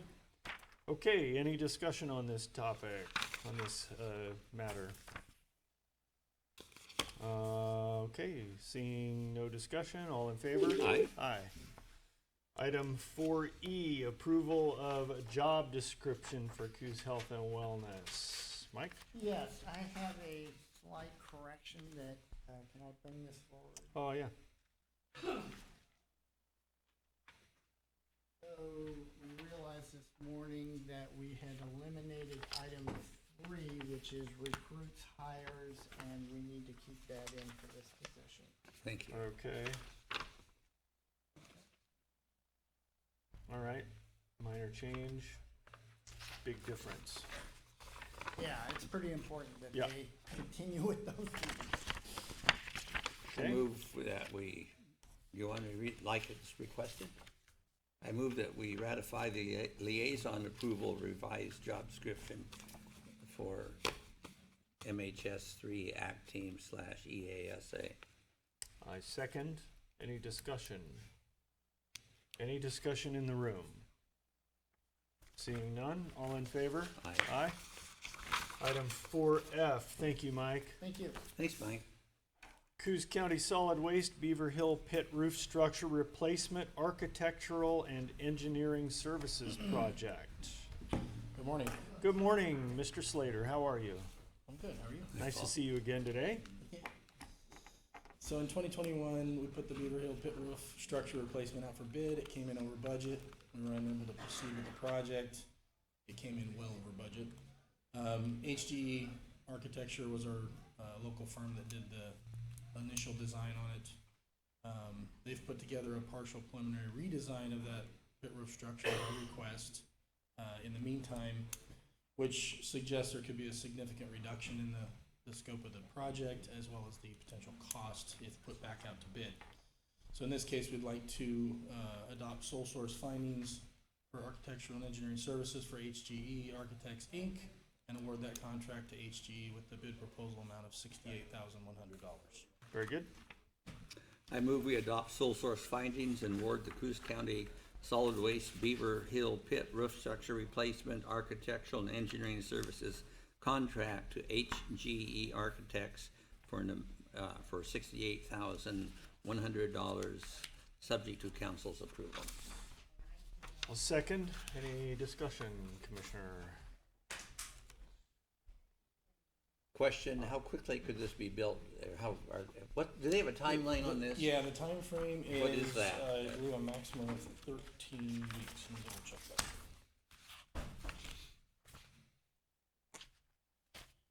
Yeah, the proposed schedule is a maximum of 13 weeks to be able to have it out to bid. Just a little over 2 months, 3 months, a little over About 3 3 months. months. So, July, August, September. So hopefully we can have somebody, if we can get it within budget, then we can have somebody working on construction by this fall. Good, good. That's the plan. Very good. And lest anyone online or in the room think that this is another example of county waste, you're wrong. Because that structure is in imminent danger of collapsing. I don't think it would last another 2 years before that happens. And then we would be talking about a lawsuit for somebody's injury or death. Okay. One other comment, just so everyone knows, all this money has come from our solid waste revenues and have been set aside over a period of probably 8 years to rebuild this roof. And it has economic as well as environmental advantages. Environmentally, if that roof is very porous, good parts of it aren't even there. And in the winter months, we get a little rain and we have to collect all that water and rehandle it. That's expensive, and we're probably not where we should be with that. In the winter, we're hauling a lot of water from here to the landfill, and no one really pays us for that. We get paid for the garbage, but not for the water that's added while this roof lets the garbage be rained on. So this is really important. Sort of important. All right, any other? Oh, That was an aye. Okay. Any discussion in the room? Okay, all in favor? Aye. Thank you. Thank you, Paul. Sheriff, this is Timber and Operation Patrol Services. Good morning. Not at all. Sorry for the noise too. Thank you. Actually, the next two agenda items, C and H, are both regarding contracts. First one is timber and patrol services. Like I said, contract with Weyerhaeuser in the amount, it's the fifth one, in the amount of $156,148, which fully funds a patrol position. So requesting board approve and sign the attached contract and agreement. Okay. I move we approve and sign the contract and agreement with Weyerhaeuser for timber and operation patrol services. I'll second that motion. We are grateful for this this contract that Weyerhaeuser facilitates, because certainly having an additional patrol deputy, even though he's primarily committed to the Weyerhaeuser properties, is a part of the rising tide that lifts all boats. Absolutely. In the criminal realm. And they do help with other calls as needed. Of course. Outside the trees, so. Right, very good. Beneficial. Okay, any other discussion, Commissioner? No, sir. In the room? Seeing none, all in favor? Aye. And for H? Another one, lesser amount. This is a cooperative law enforcement agreement with Siskiyou and Siuslaw in the amount of $28,600. That's the USDA Forest Service to patrol those areas. So again, requesting board reviews, approves, and signs. Very good. Motion? I move that we approve and sign the cooperative law enforcement agreement with the Siskiyou and Siuslaw National Forests in the amount of $28,600. Second. Any discussion? I understand this is for the overtime that our deputies earn while they're patrolling the dunes, or is it just base pay? Do you know? It's not important. It helps pay for that very important service. It does help pay for that. I'm not sure which line item it goes to. I thought I heard Sean say I'm the sorry, other day you that may be correct. they pay the overtime, so. Yes, all right. Okay. Any discussion in the room? Seeing none, all in favor? Aye. And I may point out that Oregon Parks and Recreation pays most, if not all, of the rest of the compensation for our dunes deputies. Correct. Multiple dunes deputies. Okay, very good. Thank you, gentlemen. Sheriff. Thanks, Sheriff. Amy? For I, Oregon State Department of Land Conservation and Development, DLCD Planning Grant for 2023 to 2025 Beaches and Dunes Project of Special Merit Sub-Award Planning Assistance Grant Agreement. That was a mouthful. That's a mouthful. Okay. This grant will allow Coos County to develop improved land use measures and strategies to address development in beaches and dune areas. The goal is to create clear and objective language for residential development and revision of beaches and dunes maps. Currently, in beaches and dunes with limited suitability, a geohazard report is required to assess how the development may be sited to withstand the limitations of the soil to support traditional development. The current mapping is from the late 1970s, and this grant will allow the county to adopt better mapping tools and strategies that provide protection while placing less burden on the applicants through a permitting process. I move we accept the 22-25 Beaches and Dunes Project Special Merit Sub-Award Planning Assistance Grant Agreement with Oregon Department of Land Conservation and Development, and authorize our chair to sign. And I would request an amendment of your motion to say 2023 to 2025. Okay. Thank you, and I will second that amended motion. So it, again, pleases me that the stated objective is to simplify the permitting process for landowners and builders, and that's certainly an objective that I know you've heard me consistently parrot or repeat. And I think yeah, also updating the maps will help too, because new things. For $14,273, I'm not going to hold my breath for a whole lot of simplification, but we'll take the money. yeah. Okay, very good. Any discussion in the room? Seeing none, all in favor? Aye. Thank you, Amy. Okay, item 4J, discussion of the draft board order 24-06-020L, counselor. Yeah, thank you. This is a follow-up conversation to the hearing that we had on June 18th for the sale of forest land. This is the portion of the Baloney Boys Ranch property on 101 that is was previously set aside as forest land. We brought it into this parcel to sell, and we just need to decide as part of this order how much of the sale of that property will be treated as forest land proceeds, so that we can put it in the trust fund for forest land. Whenever you sell county forest land, the proceeds have to go toward a particular purpose. So, and at that meeting, the board had directed staff to speak with Jeff Marino, who appraised that property last year, to get an idea of what the 6 acres of forest land are worth, and he came back with a number of $112,140 for the forest land area. So, if you agree with that assessment, I would ask that you approve this order with the modification that $112,140 go toward forest trust fund. Very good. I will move to approve order 24-06-020L with a price set as a little above $112,000, or a value placed on that 6 acre portion of the land at $112,140.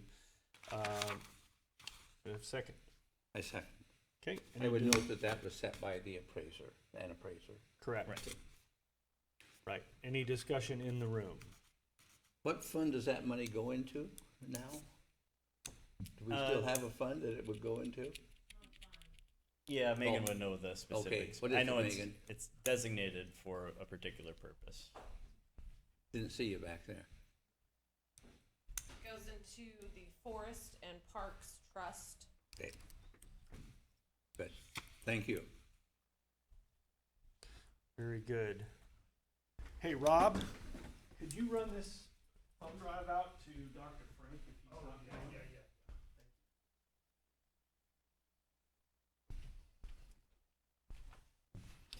All right.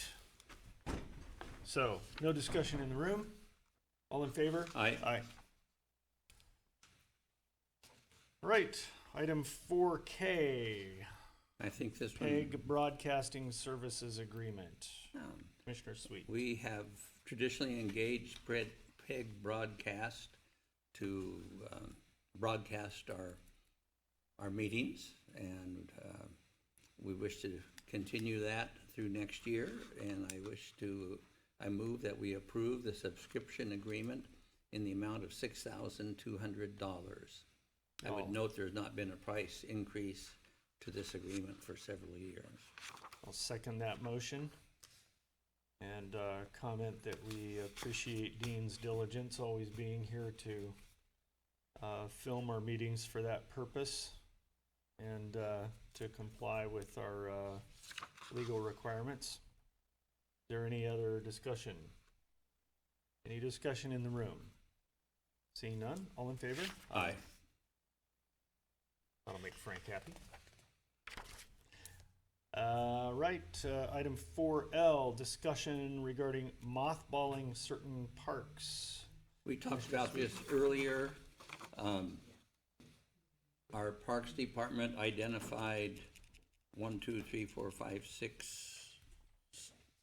parks and 1 structure. Is that not right? That costs us about $25,000 a year. They're remote. We get very little usage of them. And we think it would be more efficient if we were simply to mothball these parks. We're not gonna do away with them, just put them aside, won't maintain them, but they'll be there. And if things change, we can always open them up. Now, council, do we need to have some kind of a public notice on this, or can we just approve this today? Or do you want time to research that? I should have asked this earlier. I'm I sorry. think I would need to have a clear idea of what we mean by mothballing. We're not gonna parks. I mean, maintain them, we're not Are we gonna close closing them to them? public access. So we're closing them 24/7 to. Yeah, we'll let the grass grow, the trees grow, all that stuff, but we won't be out there doing a lot of work. I think the question for me would be on whether, on the access issue, right? It's one thing to talk about maintaining or doing particular projects. It's another thing to close them to the public.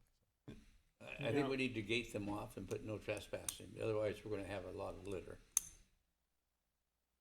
I think we'll, out Okay, of abundance of caution, we might want to look at that. Let's, I'll just make a motion that we approve moving ahead with the process. Sure. So we can get that started.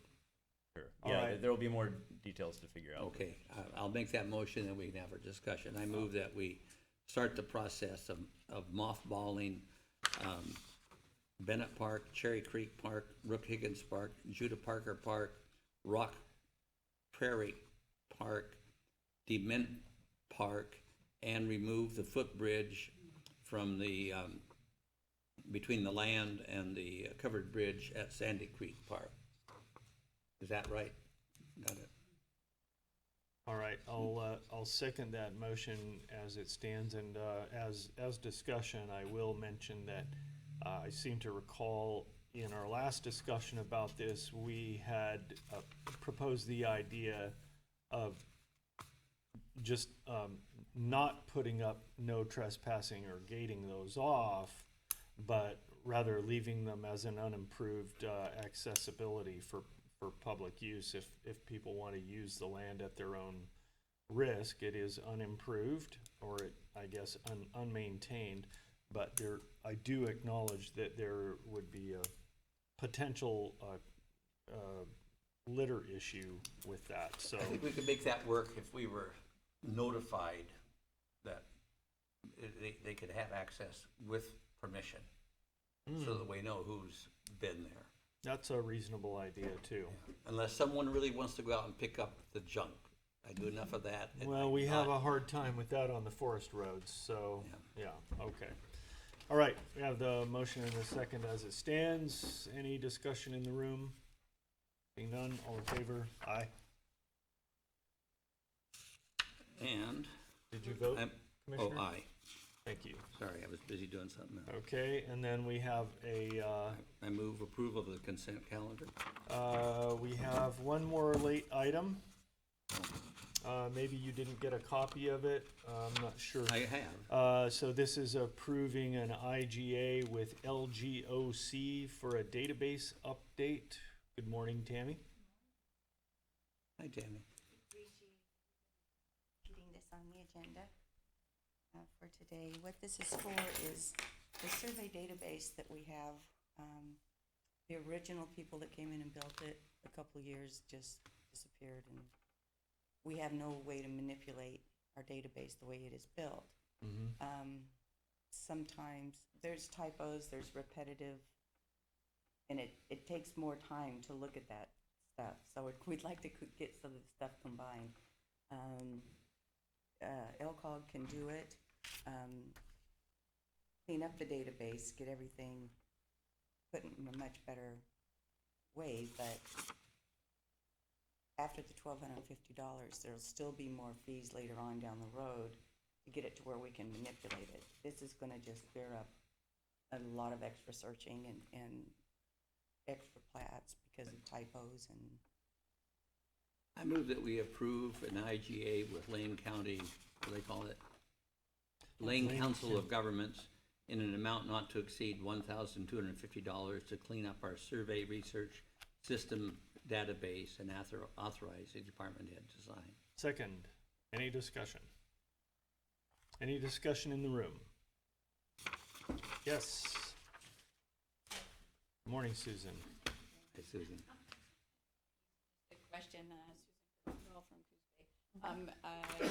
Considering going in and scanning all of the old documents, the viewers' reports and all of that, is this going to be something that will be, is that a part of what will open up for that? No, everything that's in the database already, everything that's scanned in is there. We're not removing anything. We're just making it easier to search and combining different plats. We could have, like, for Bennett's plat, we could have 6 different Bennett's plat because one has a T, one has 2 Ts. But as far as anything coming in new, that's always put in on a daily basis. That was just a question, considering the helpful process of getting some of the older stuff digitized. Yeah, it's quite a bit. I know we have a lot of stuff back into the 1800s. Yes, the viewers and the microfiche. There is a lot of stuff, yeah. Yeah, I was volunteering to do that, so that's why, that was my question. I don't know what's not been done, you know what I'm saying, what needs to be done that way. I thought it was all there. Okay, all right. All right. Any other discussion in the room? Seeing none, all in favor? Aye. Thank you. Consent calendar. I move approval of the consent calendar. I second. Any discussion? Seeing none, all in favor? Aye. Aye. And would you like to make a motion? What is your late? I have a late agenda item I'd like to discuss and get approval to move forward on. It has to do with the revenue from the county forest trust lands. Okay. And the harvest, well, that's what it has to do with. I'll Okay, explain it more. I'll move to accept the late. I'll second that. All in favor? Aye. Aye. Let's hear it. All right. There are some 600,000 acres of forest land in the state designated as county forest trust lands. I'll be right back. These are lands we've talked about before that were taken back by counties in western Oregon for lack of payment. Commissioner, sorry, we don't have a quorum at the moment. I'd say we recess for a second. Okay. Thank you. I'll hold off. All right. No, good idea. Good point.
Sorry, folks, I didn't realize my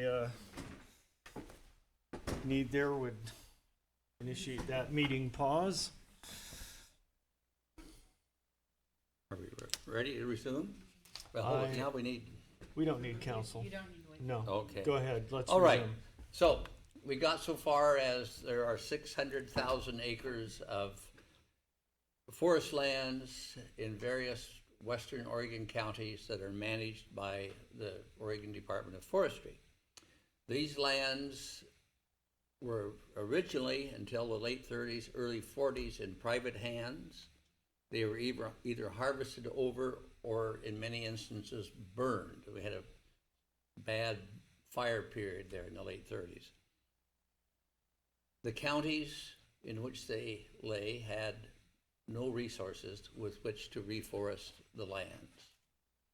The state and the counties worked together to come up with a program under which the state would purchase these lands from the counties, I believe, for $1 per acre. They would replant them, and they would manage them, and then they would harvest them. And upon harvest, the state would retain about 1/3 of the revenue to fund the Oregon Department of Forestry for the work that they did in managing to restore these lands. These are approximate numbers. It varies county by county.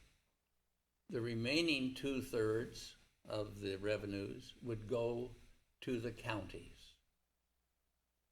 The way the system, and to be distributed amongst the taxing districts in the counties, and the way the taxing districts break down across the state, about 1/2 of the 2/3 of the revenue that went to the counties went to school districts.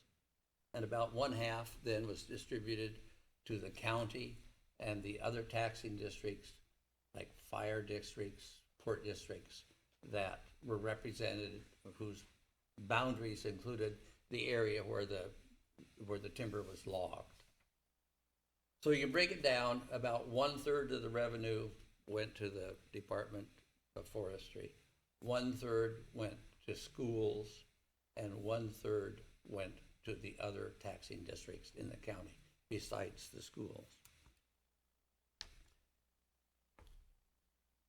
Due to a lot of lawsuits that the state was encountering when they were trying to harvest these lands, and these lawsuits generally had to do with endangered species or with clean water, all things that the Oregon Department of Forestry had to take into consideration when they harvested the land.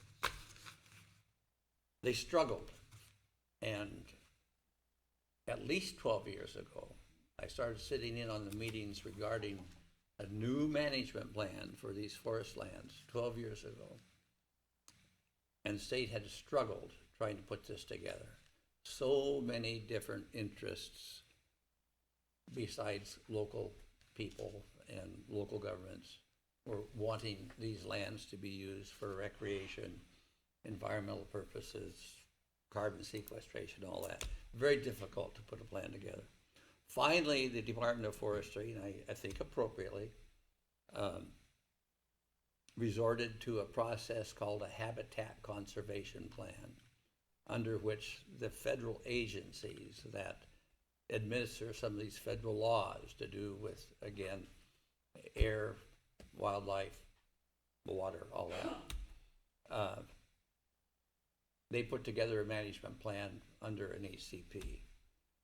That reduced the harvest from these lands by about 22%. That reduced the revenue from these lands by about 22%. And all these numbers are kind of about, but they're close. There will be, once this plan goes into effect, which will be coming up in the next year or so, loss of jobs, of harvesting the timber, trucking the timber, and milling the timber. The governor stepped in and said, "I'm afraid there's nothing we can do about the jobs." But she said, "I would like to make sure that all the entities that have been receiving financing from this harvest be made whole." So she asked her natural resources advisor to come up with a process. And he put together a process that included representatives from each of those counties, not each of the counties, but for 5 people that represented kind of the whole of this. And on one side of a discussion table, and on the other side, some people from the governor's office who drew upon Melissa Cribbins, a former commissioner here, to help structure this, knowing that she knew quite a bit about the counties and could be a good bridge between the counties and the governor's office. And she indeed was. There were 15 different, it was left up to the counties to come up with, what do you want? Keeping in mind that it has to be financially realistic. It is something that would have to pass, legislation will have to be made or at least changed to implement these changes. So it had to be something that would pass muster with the legislature. Keeping in mind, only 15 counties are involved. There's another 21 counties in the state whose legislators would more than likely resist dipping into the state general fund to help out these coastal counties. These 15 possible solutions were reduced to 3 options. One option was to put the Oregon Department of Forestry on general fund funding, state general fund money. The other was to use state general fund money to continue to pay the county what they used to get before the harvest reductions were implemented. And the third solution was to put the schools on just make it so that this money coming from harvest of the timber did not, by law, go to the schools. But there's an answer to that, and the answer is that school equalization would step right in and make up the difference. Simply put, these numbers are close but hypothetical.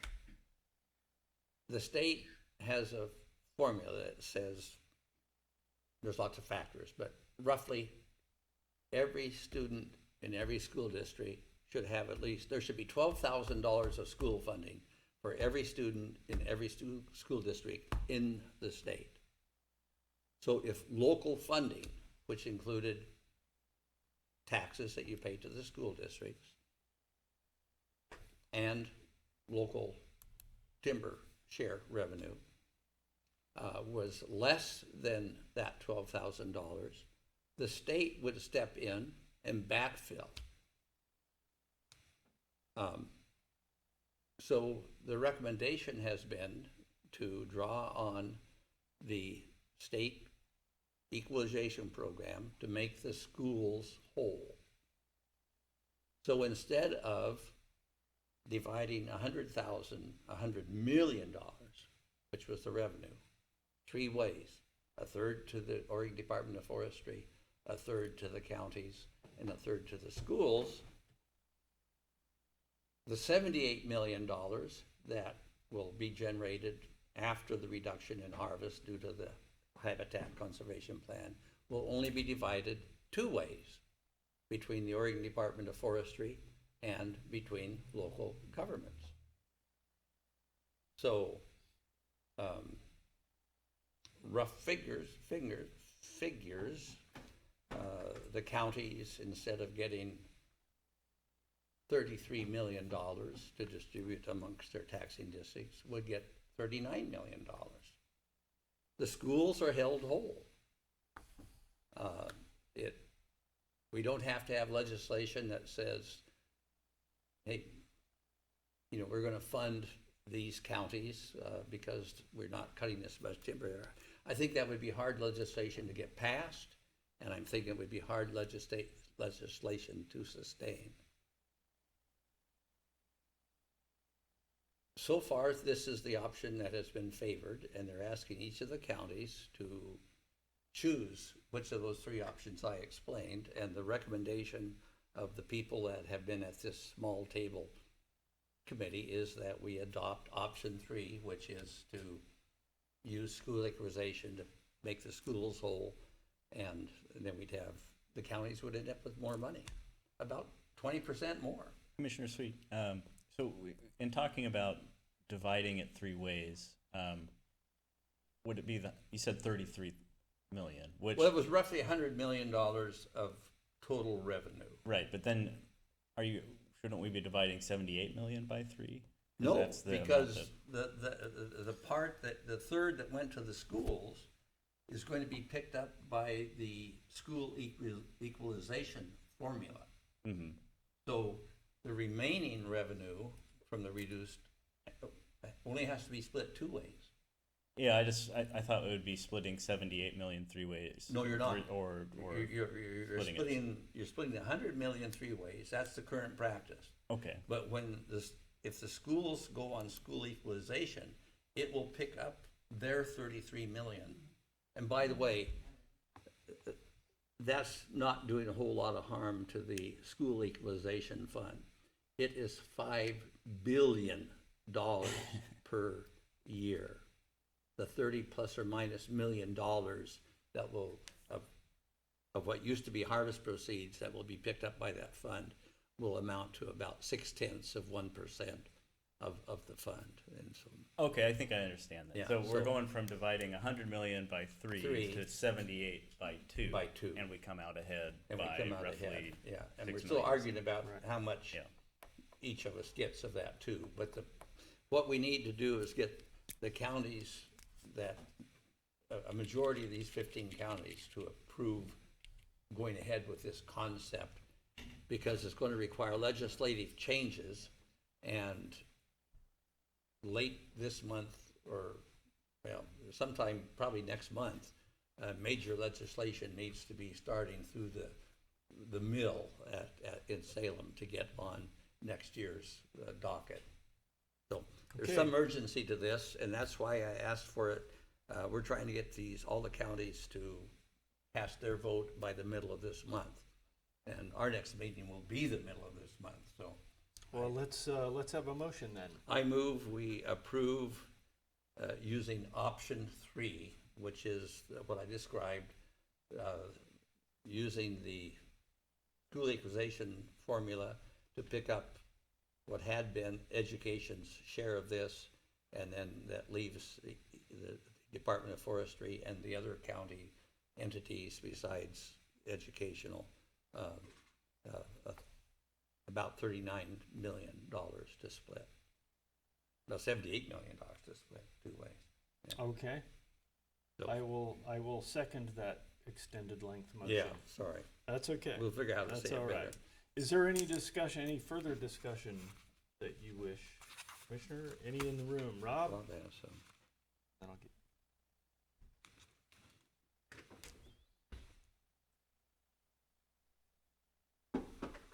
Rob Taylor from Bandon, Oregon. John, I was at those HCP meetings. I testified in Salem. I sent testimony to the first meeting that they had on the east side of the state. And you know, you look at the makeup of that board. There are no loggers on that board. There's no mill owners on that board. You've got one guy who's a transgender person who complains that there's not more transgender people on there, which makes no sense whatsoever to me. But the fact is that Melissa Cribbins looks like Barry Goldwater compared to the people sitting on that board, okay? I mean, I'd prefer Melissa Cribbins being on that board than who they got on that board right now. Mukamoto. Al Mukamoto. Yeah, and you know, him and all those other members of that board, and they put us in that position. They really put us in a sad position because it's just like the Elliott Forest. And I don't know if everyone knows, there's public comment going on for Elliott Forest and the management plan they're working on right now. We have until July 28th to make those comments, and I would ask the board to bring in Dr. Bob Zybach to talk to the commissioners on what's the best comment we can make for the Elliott Forest. Melissa was also involved with that. That's why she's so well educated on what's going on our forest lands. So I'm not saying I'm for or against the vote on supporting C, A, B, or C. I think either one that you go with, and this one seems the most, or least offensive, you know what I mean? It's the easiest to get easiest- passed by yeah, the to get legislature. passed, It's because of the really, equalization fund. yeah. And what's sad though, John, is that they have $5 billion, and that's a huge amount of money, and we hear all the time that education is underfunded.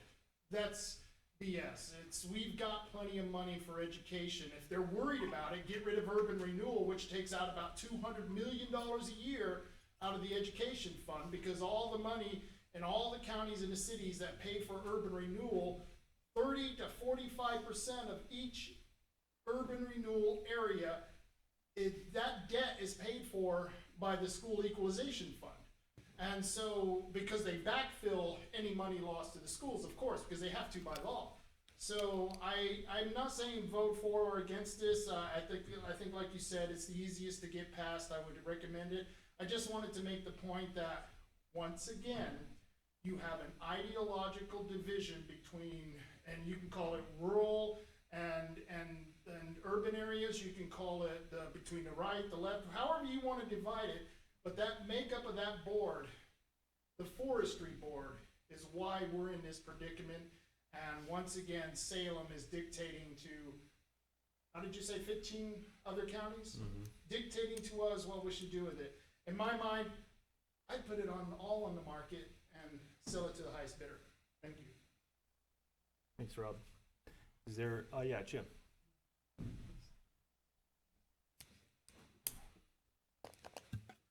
Turning it off. That was me on that. Oh. Occasion, sorry. I thought I was being helpful. Jim Bennett, Bandon. You know, just on a side note, wouldn't it be better to make your decisions after public comment? There might be like some rare occasion where a constituent has something to say. No, that's why we engage public comment during the discussion of the agenda item. We haven't made a decision. Oh, okay, good. Forgive me. We never do that. Forgive me. That's all right. So, this is a convoluted issue that, you know, we go back to our original framing documents, shouldn't be this convoluted. The federal and state constitutions both outline specifically what lands government's allowed to own. And I love that term management, you know, it's great. If you have to have title to it. They can, in many cases, get the windfall of the profits from the timber and the resources, but they don't have to pay taxes on it. I love that term management. It's a good way to circumvent the constitutional requirements. This is more, you know, I was going to talk on the general comment, public comment about it. This last week, these Supreme Court decisions, I mean, there was some seismic decisions. Chevron case basically neuters these governmental agencies from being able to impose legislative rule. And I catch myself calling it law. It's not law, it's rule. Mm-hmm. And much less these NGOs. And this, I bet you money, you know, Rob's talking about some purple-haired person in there chiming in. I guarantee you that it's all the consensus crap too. So it's the same old stuff. I'd be interested to know, in the Admissions Act of 1859, I'd be interested to know in the Common School Fund, I believe that's what it's called, I'd be interested to know what the percentage is that's supposed to go to the school fund from the Admissions Act. Does anybody know? I don't know. That'd be interesting. Anyway, more of the same. Thanks. Thank you, Jim. Any other comment in the room? Okay, well, that option 3 does sound like the most broadly beneficial and easiest to get passed through the House. So. It will be. Oh, yes, sir. Mr. Thompson? This gentleman just brought up just called the admissions of what we we call. just, I'm sorry, each time you come to the mic for the, we just need Excuse your me, my name's name. Robert Thompson. Yeah. Junior. This gentleman just brought up a big conversation on what it means by the emissions content of our public waste, wherein even actually the First John in the New Testament talks about litter and the garbage that's left all over the highways and why it pollutes our rivers and streams. And people like me that have ever stepped on a Galliano bottle about cut his foot in half in the middle of a river or stream makes you wonder about what you call fines and fees and changing them from $1,000 on a sign along a county or state road to $6,230 as to like what I did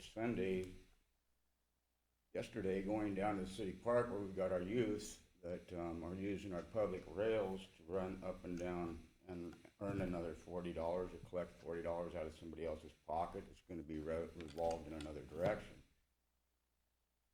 When they sent me up to Central Avenue, or whether you want to consider potlatch being an air pollutant, which is one goes back a long ways when I'm 7th grade, as to our batteries and what our forestry actually does as to cooking our woods to create a carbon battery, or how carbon batteries charged. It's another question, like being in that hospital on Central Street as to what they call a state penitentiary. Are they burning garbage there? And actually, that's the reason why it's there, and they've got the right emissions content.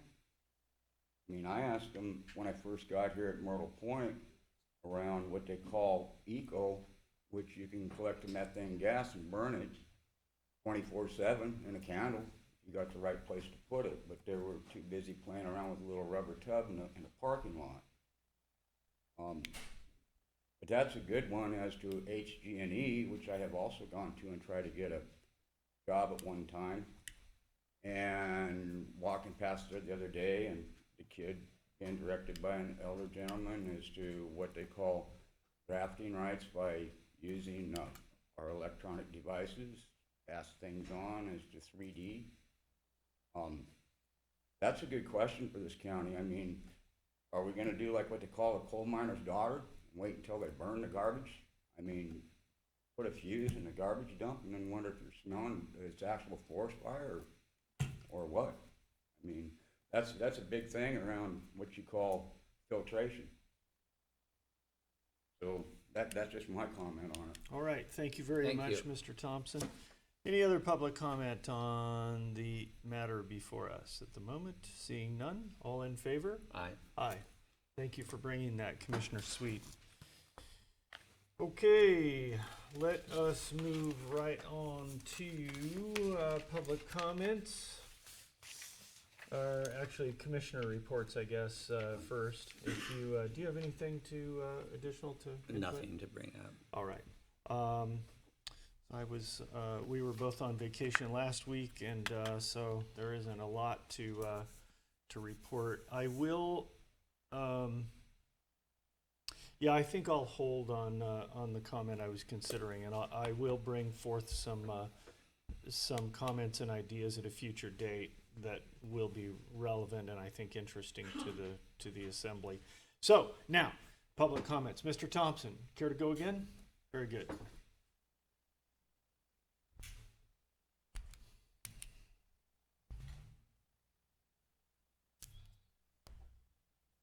Bill Thompson, Coos Bay. My comments are actually of a personal nature, okay? All right. Anything goes, Phil. Okay, so I just want you to know. The last meeting or work session, you gave a little sermon about the unions and that kind of stuff, if you remember. Public employee Yes. unions, yes, sir. And I'm stand corrected, I'll say public. But, you know, without the unions around this place back when, we wouldn't have had that nice hospital we got, or the college out there. That you can contribute all of that to the unions. I guarantee you that. And the other thing is, I believe that your health insurance it's probably got through the Teamsters Union right now. I'm pretty That's- sure, that's Bobby not- or somebody can tell us. Not by my choice. Well, but you're using it, so you're contributing to the But union. I'll gladly surrender it, Phil. Okay. It's a default of the apparatus that was established before I was here. Okay, the other one is, you're fairly a newcomer here, and I'm not going to call you a liar or nothing, but I'm going to say that I don't think you've been here long enough to make a statement like you made, that contrary to belief, the commissioners don't set their own tape. I don't think anybody ever said that in those terms, but what me and Bob Main was arguing is about, I know for a fact they lobbied their picks, or whatever you want to call it, to the budget committee that was on the compensation committee. And one of them was sitting in here the day you made that statement. And I think, like I said, I think you should stick around here. Sometimes you got a couple hours, we can get together in here, and I can tell you some things that you probably wouldn't believe. But we can prove them if you want to, what commissioners have done. Okay. So that's my own personal opinion. All right. You know. Well, I appreciate your deference to my inherent honesty, because I do strive to be to have integrity in everything that I say. And if I'm mistaken in something that I state, I'm always open to be corrected and to gain a broader understanding. So I appreciate that. The reason I didn't confront you at the time is you guys had some real business issues. Yeah. And things that was more than my little grievance. All right. So, but I will get around to any of it. Well, I will supplement to say that it has never been my intention or desire or a practice in the past, present, or future to have any role in establishing what my salary is, unless that is to reduce it, as I did. So that's what I'll say. I'll never enhance my own fiscal position at the expense of the taxpayers of this county. Fair enough? Fair enough. Thank you. All right, very good. Dr. Frank was next. He is not here. Chris Castleman is not here. So Mr. Thompson, you have another go at it if you care to. This is your 3-minute opportunity.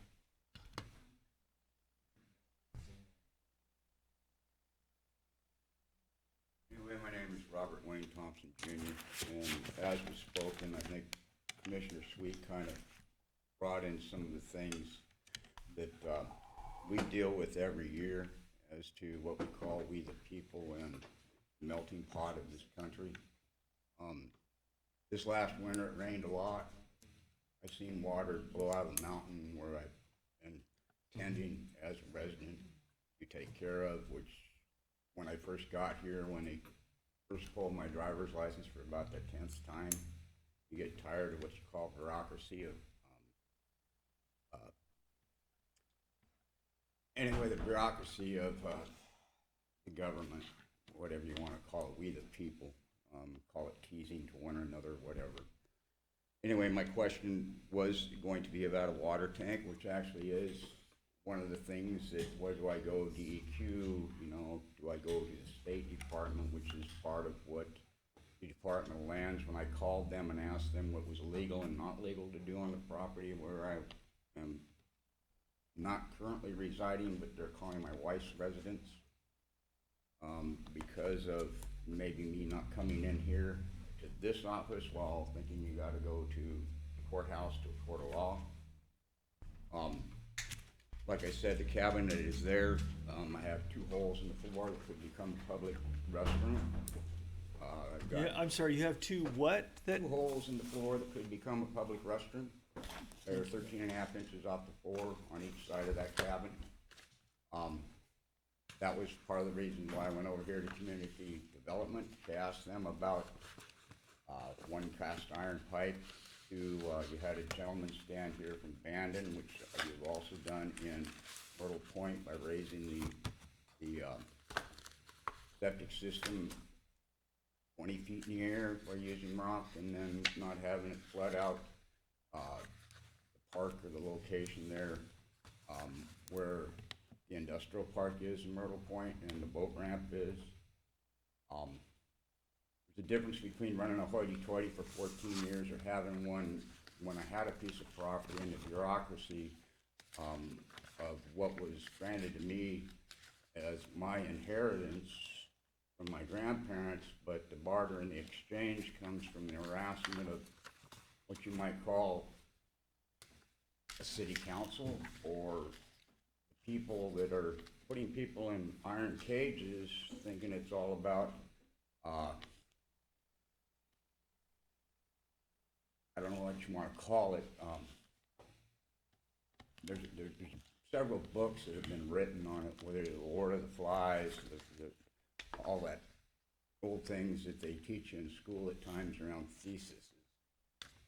But at this point in time, I would say I probably need to go to DEQ or go to Salem and ask them if the Department of Land, besides going, yes, there's this amount of dollars and cents. They've teased me about copyright laws. I asked about Form 2558. Went to the library, asked about that because my copyright books that I had, the 3 books I had, one of them's a gold book, which they call Need, if you want to call it a bibli, that are we all going to die of the plague? That's the ending of that one. And the black book, it depends on which one you read, says Merry Christmas. You know, it's a little ways back, about that far back in the bibli where I've actually dropped that little bibli when I was a little boy. It actually says, I am Jesus Christ, am I? I'm really not. I'm a human like you are. Unless somewhere in time, mythology's kind of changed directions. So anyway, that's kind of my point. I've got a driveway that I should be fixing, but I'm on retainment until next Monday to find out if they're going to release me to go home. And this thing about Third World Wars is different than, like he says. I was offered a job by the Parks Department.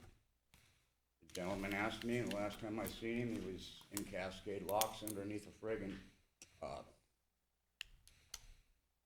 do you call that, fencing that goes like this, making a bike path that isn't the highway. He offered me a job out at Dory. I asked him, I said, well, I was at the U of O, and he asked me what was missing on the thing. okay. And I said, well, over there it says it's $14.63 an hour to go over and take care of that park and put 20 hours in work on keeping that park up. Keeping things like what I've got that you've got out here listed as noxious weeds, where I could have been home right now planting lettuce and clipping blackberry, Himalayan blackberries, or where I have, when I first went to that property, where them blackberries were this far over my head to go climb a tree. Yeah, that's what they do. And then I used a shovel to get rid of them. Well, that's So the, anyway, probably I the right appreciate approach. your gentleman's Thank you. time, and it's nice to listen to this. It's different than walking the highway for 7 years and picking up garbage for a nickel or a dime and having $20 for Christmas to give somebody a t-shirt. Thank you for your thoughts, Mr. All right. Thompson. All right. You have a good day. You have a blessed day as well. Thank you. I don't know if I got all of that, but I heard about a couple of things. Some was like a restroom 20 feet in the air and. No, it's not actually 20 feet in the air. You're more than welcome to You're come a out man, and you're not- 5150 Big Creek Road, sir. All right. 200 square feet and 5/16 underneath it ain't very much. Oh, okay. But, you know, it's like, when someone pokes you in the eye, maybe they meant to or not, and you grab them by the back of the shirt, who's right, who's wrong? You know, I mean, I watched my wife walk uphill like this around, whether you want to call it Bazooka Joe's comic book, where Marty Farmer lives on Big Creek Road, on Myrtle Point Road, Myrtle Creek Road, and putting together a trike that I had already measured the chair and designed the chair that I gave copies to the hospital up here that could be redone in wood, not necessarily iron. It sits in my thing. I was gonna run my business out of my house, at least try to run a personal business, cutting hair. It was one of the things down the street. They told me, well, you're gonna add chemicals to that. I don't know if we want that to go in rivers and streams. Probably question to not, them was probably the not. box But thank you you, put thank in you the again for sharing your thoughts. I Thank you. appreciate You it. have a Okay. good day. All right, you too, sir. All right, if there is anyone else who would like to share any comments, you want another go, Jim? Or, cause, okay, all right. Anybody who didn't sign up cares a comment? No? All right. Thank you all for being here. If you are still left, we're adjourned. I have a taser right now.